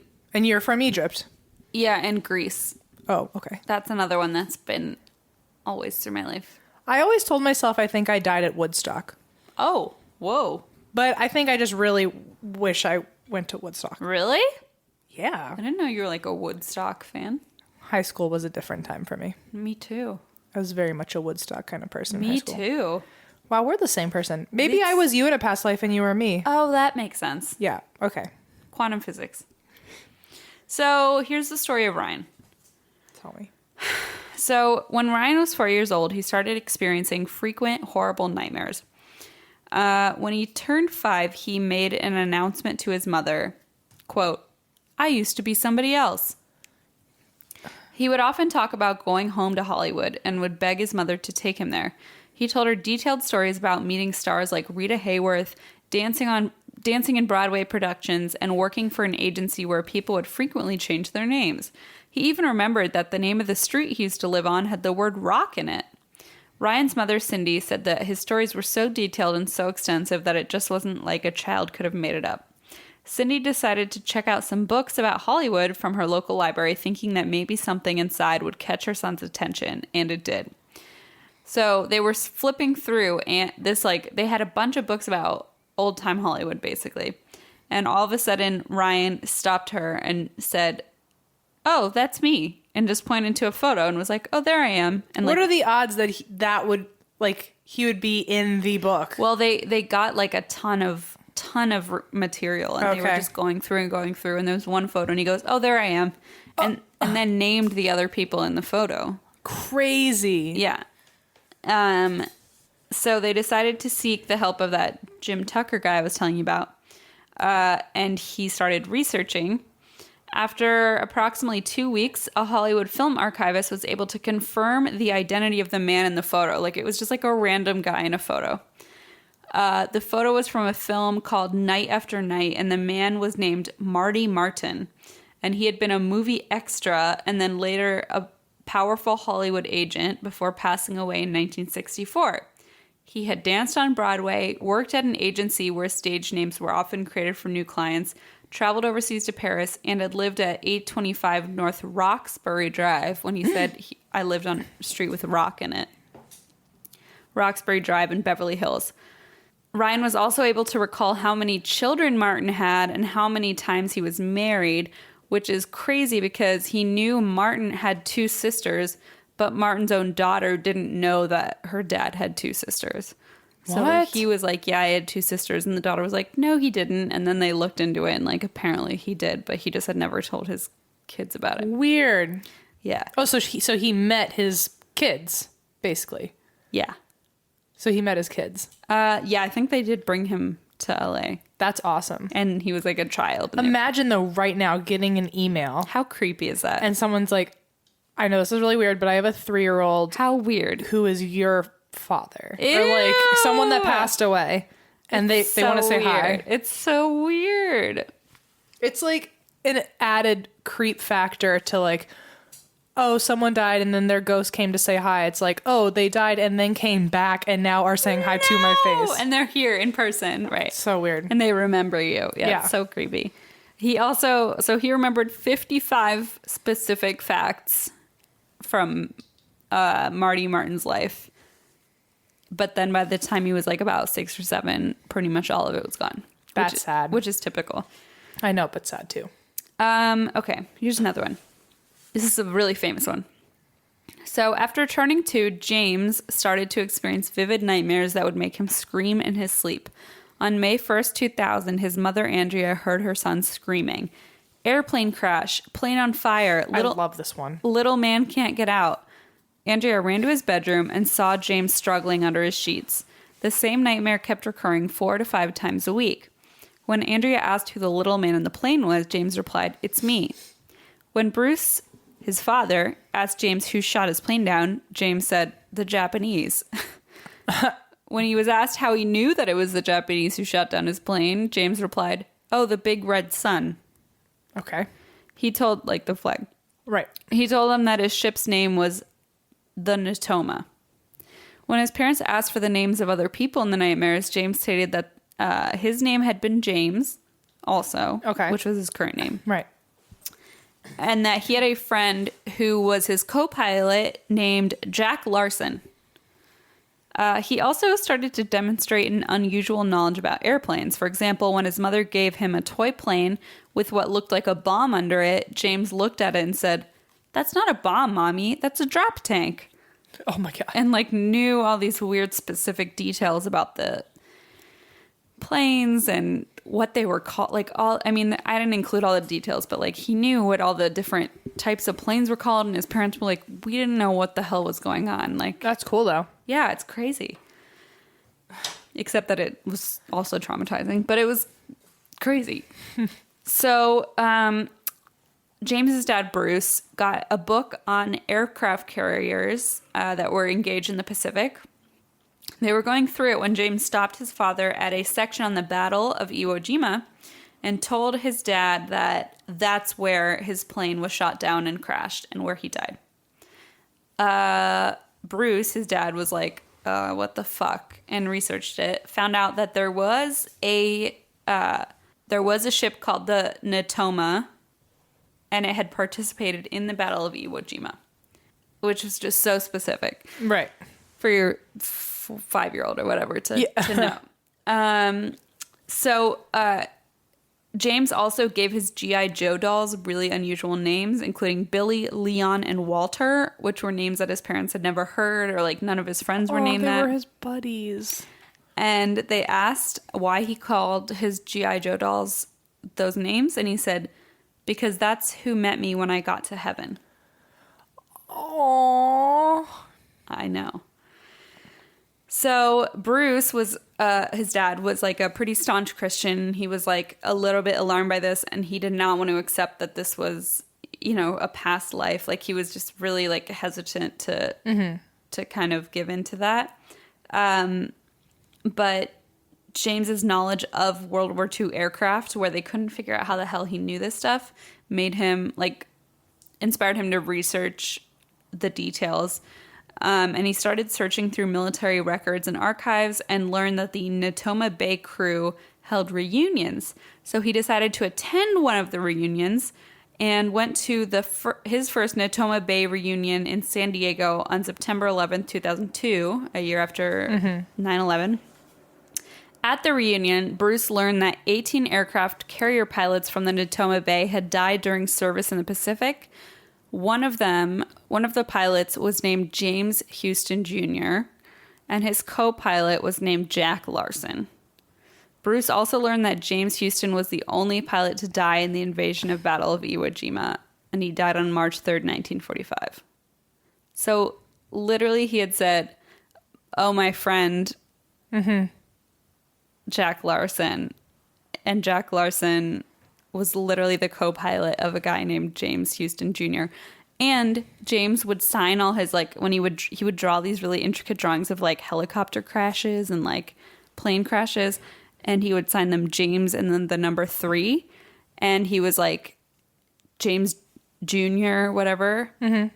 And so now he was the third James. Oh. So he was signing them James 3. Oh my gosh. It was pretty bizarre. And they kept asking him, and he's like, that's my name. He couldn't explain it.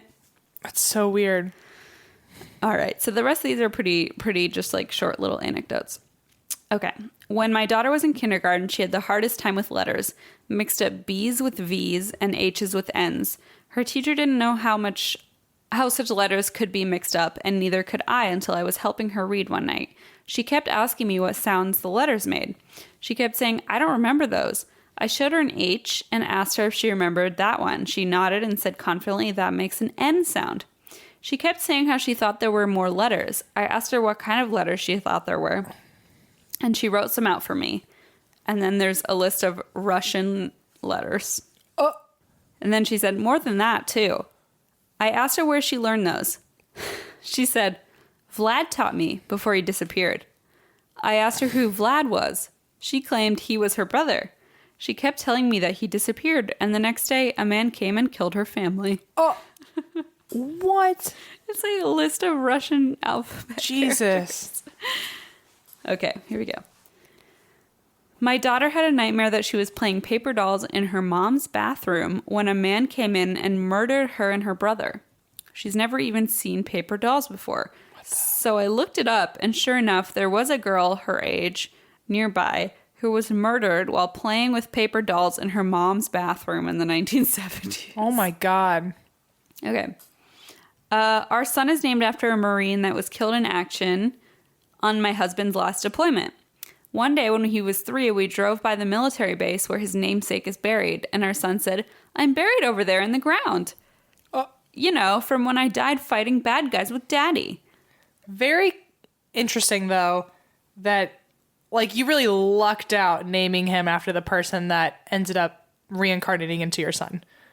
Like, if you had 2 friends who passed away and you named one... Yeah. You know what I mean? Like, and they're just petty for the rest of their lives. Yeah. Like, although, I feel like... I mean, I don't know if this is true, but I feel like maybe you, like, know to name your kid after. Yeah, it just happens. You just... Because, like... I think you just know. You just know sometimes, I think, like... Not that I've had a kid, but my mom would say, like, "Oh, I knew you were someone that I knew." Like, yeah, it might just click. Mm-hmm. But, yeah. Okay, so I said... You know, from when I died fighting bad guys with Daddy, before I was your kid. She said we'd never even visited that place before. He had no clue that Graveyard was there. That's another question, too, of, like, if you...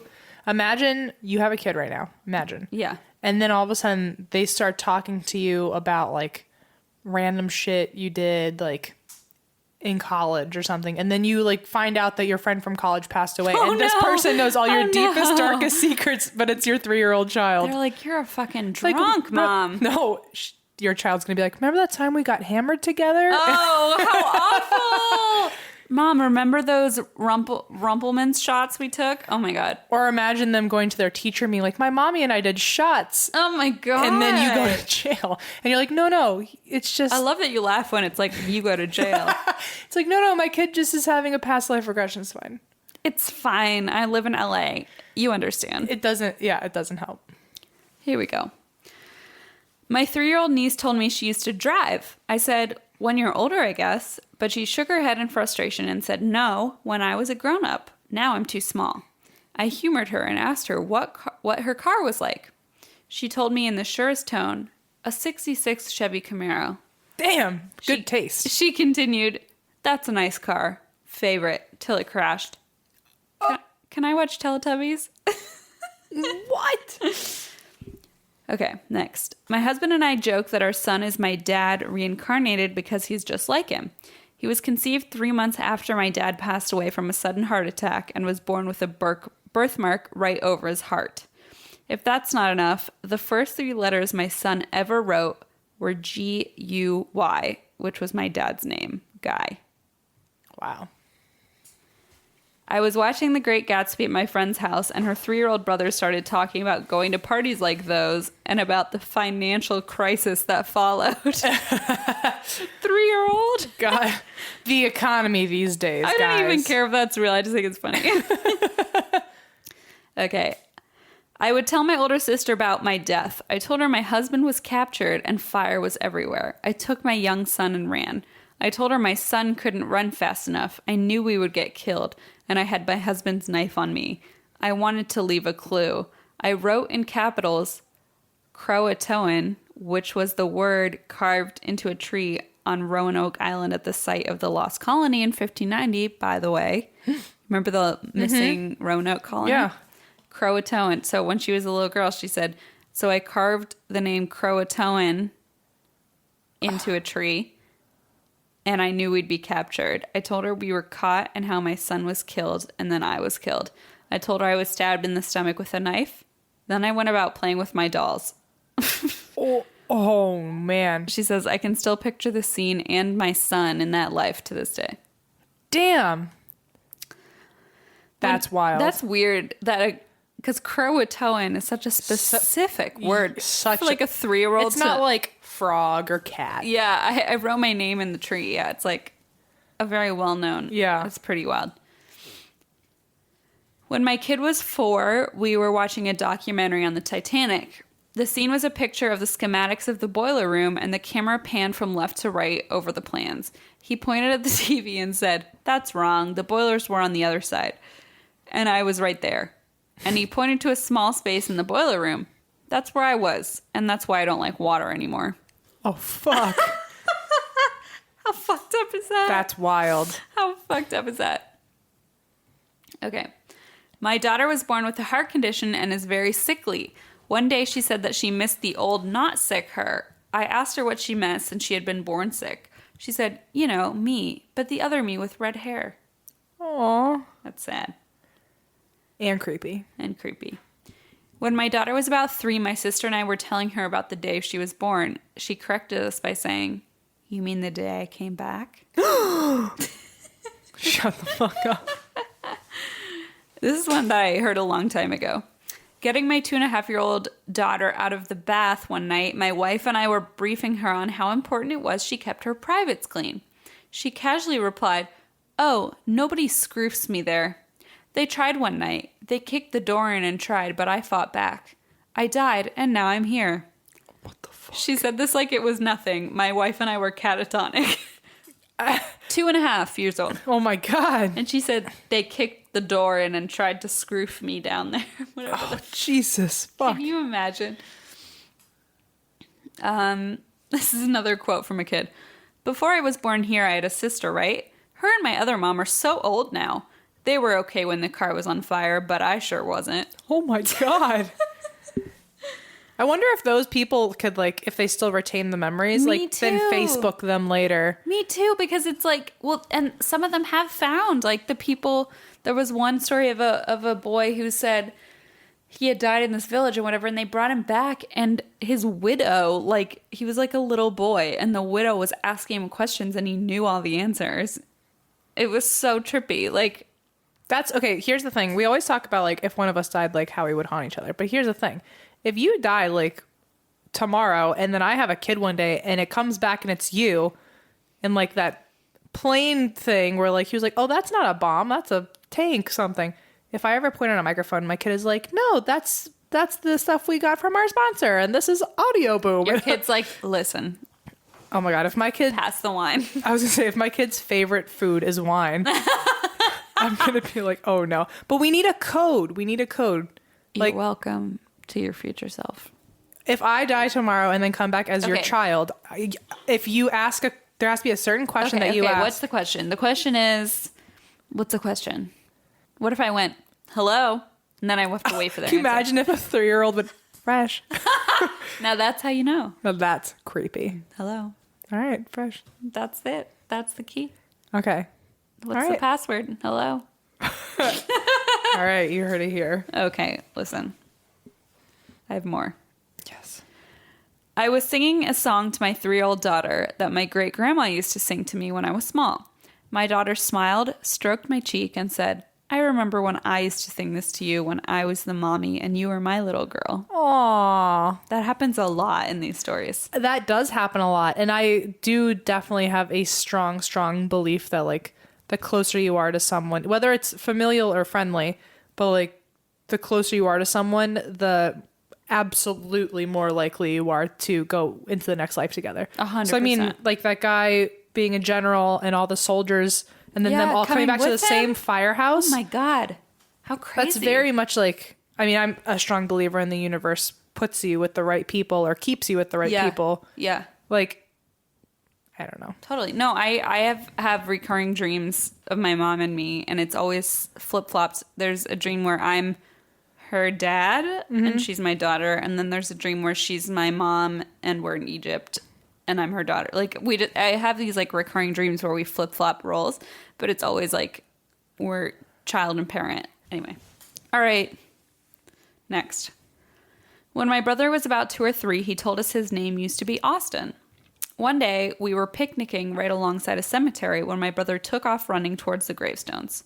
My dad and I followed him and found him touching a large headstone that simply read, Here lies Austin. Oh, shit. No name, no date. My brother didn't know how to read, and this headstone wasn't visible from where we were, yet he ran right to it and couldn't stop touching it. Isn't that weird? Just still connected. So weird. So weird. Luke was 2 years old when he started talking to his parents in Cincinnati, Ohio, about a past life in which he had black hair, was a woman named Pam, and died in a building fire in Chicago after trying to escape by jumping out the window. Which, like, what a creepy, specific thing for a small child to say. And to not be phased by it. Just be like, yeah, this is what happened. I jumped out a window and died. An African-American woman named Pamela Robinson had died in 1993 in a fire at the Paxton Hotel in Chicago. She had jumped out a window while the building burned. Luke's parents asked him what color his skin was when he was Pam. He's Caucasian. He replied without hesitation, black. His mother printed out several photographs of different African-American women, including one of Pamela Robinson. Luke pointed to the photo of Robinson and said, "Oh, that's Pam." Hey, girl. Luke's story was told by the A&E network program, The Ghost Inside My Child. Mm-hmm. Okay. I like that show a lot because they also, if those kids had any memory of having kids, they would intentionally try to pair them together. I always thought that was cool. Wait, what? Like if the kids said that in their past lives they had children, then they would bring them together. The network would bring them together. That's pretty dope.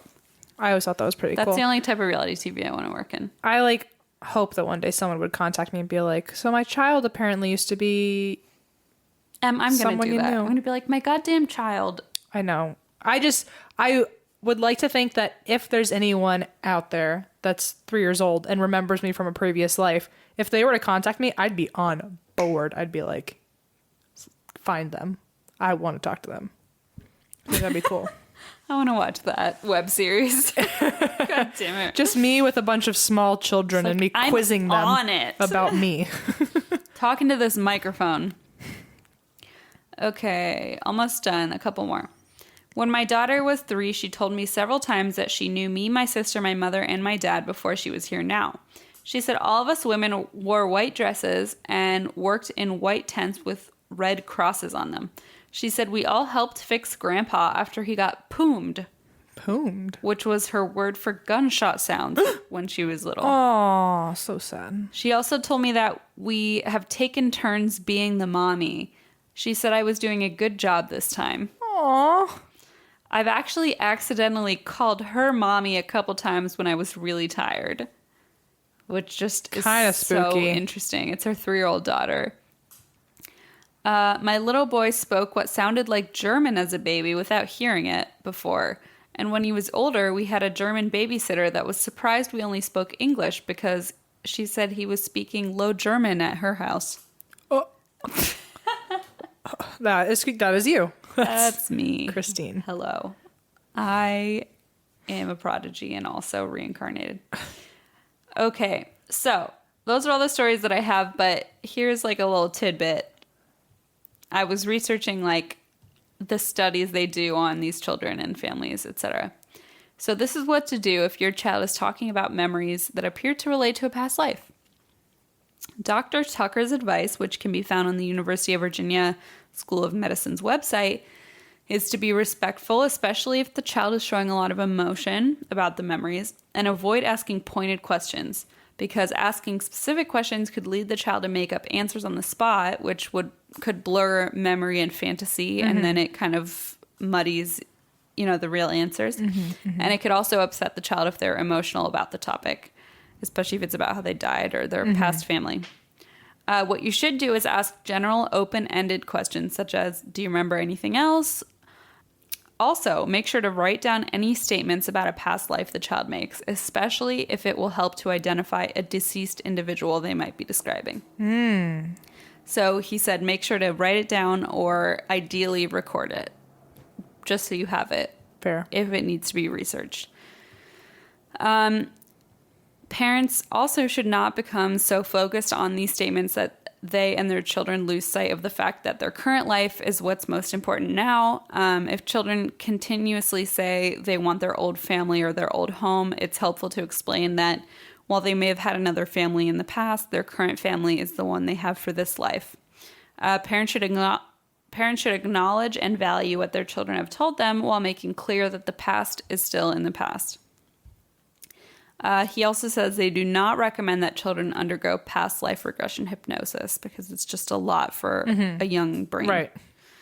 And if you do have children who are currently talking about memories that appear to relate to a past life, this seems like a Dr. Phil or Maury show pitch, but email University of Virginia's Division of Perceptual Studies at dops@virginia.edu. But actually just email us. Yeah, but email us. Because we just want to know. And all your information will be kept private and confidential. Not by us, but by them. My grandpa that I still feel around me all the time that I saw when I was little. Yeah. He supposedly is now my cousin, Leah. What?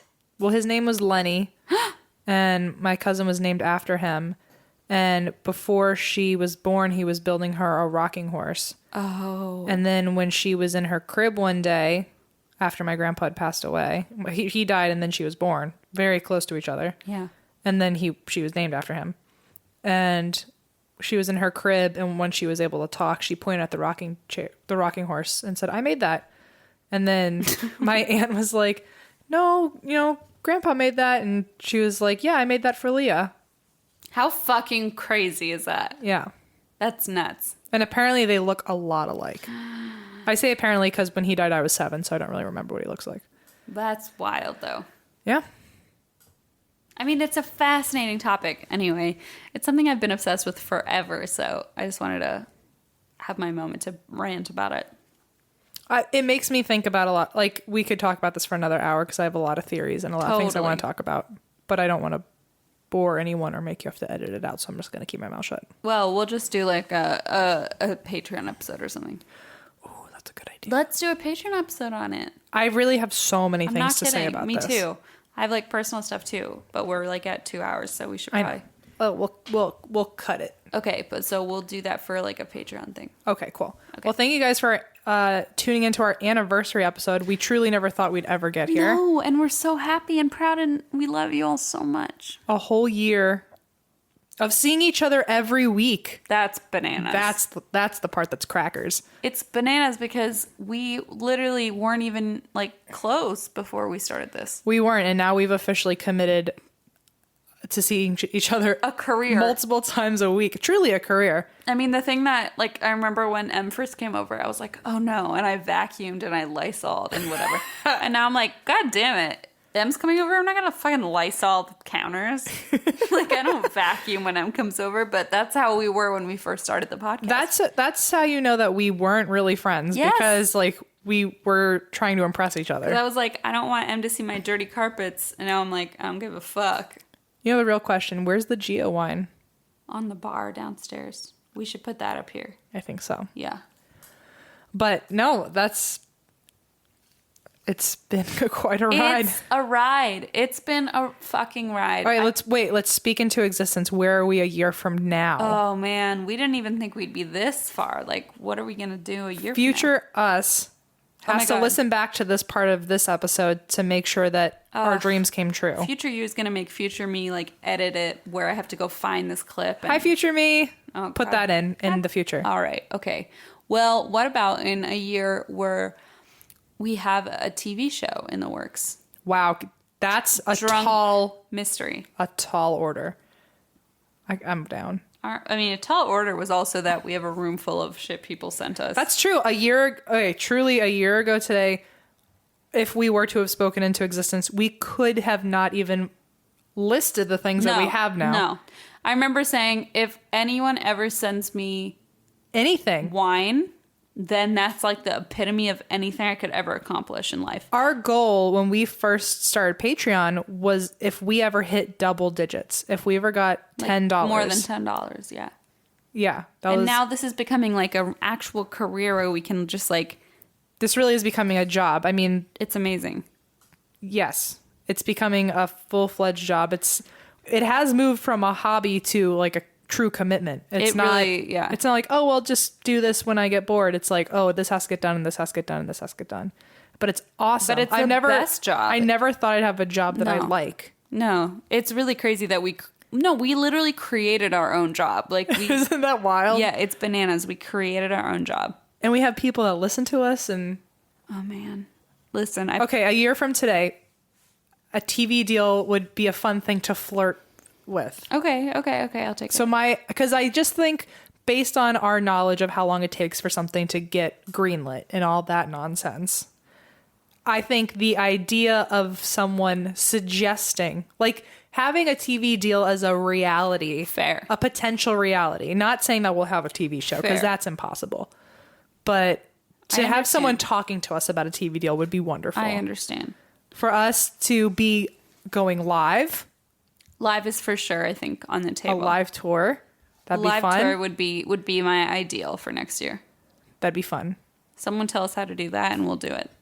Let's see, what else? We need three big things. Well, I will say that I tweeted this, but I had a dream last night that M surprised me with a trip to Portland, Oregon for our first live show. And then we got there and realized we were accidentally in Portland, Maine. And M was like, whoops. And I was like, well, all right. I guess we'll just make do. Okay, the third thing that we're going to manifest is not that I never fuck up again, because that's impossible. I can't promise you that wouldn't happen. Well, it seems like pretty standard of what. Maybe the goal is that we get to either Portland, Oregon or Portland, Maine. Let's go to Portland something. Okay. Okay? That's a reasonable... Let's shake on it. We'll go to Portland something. Okay, that's a Okay, reasonable okay. deal. Shake. Okay. All right, we shook on it. We're going to be in Portland. So one of three things will happen within the next year. Who knows what? Hopefully. We don't. Hopefully all three. Let's hope we end up You know in what would be Portland. a nice... Let's do a stretch. A stretch one. Okay. We can quit our other jobs and just make this podcast the best fucking thing it's ever been. Listen, let's create an empire. Let's be the Kris Jenners. Oh, then that's why we I drink. don't want to be that. Linda will do it. All right, fine. Linda and Renata can be that. Okay. All right. Thank you guys. We love you and thank you for making this a possibility for us. You can find us on all the places that I always list. Mm-hmm. And that's why we drink. Bye. You have to do the flick. Oh, shit. Oh, wait. Oh, here we go. Oh, there's milk. There's ice cream all over it. Ow. And that's why we drink. Bye.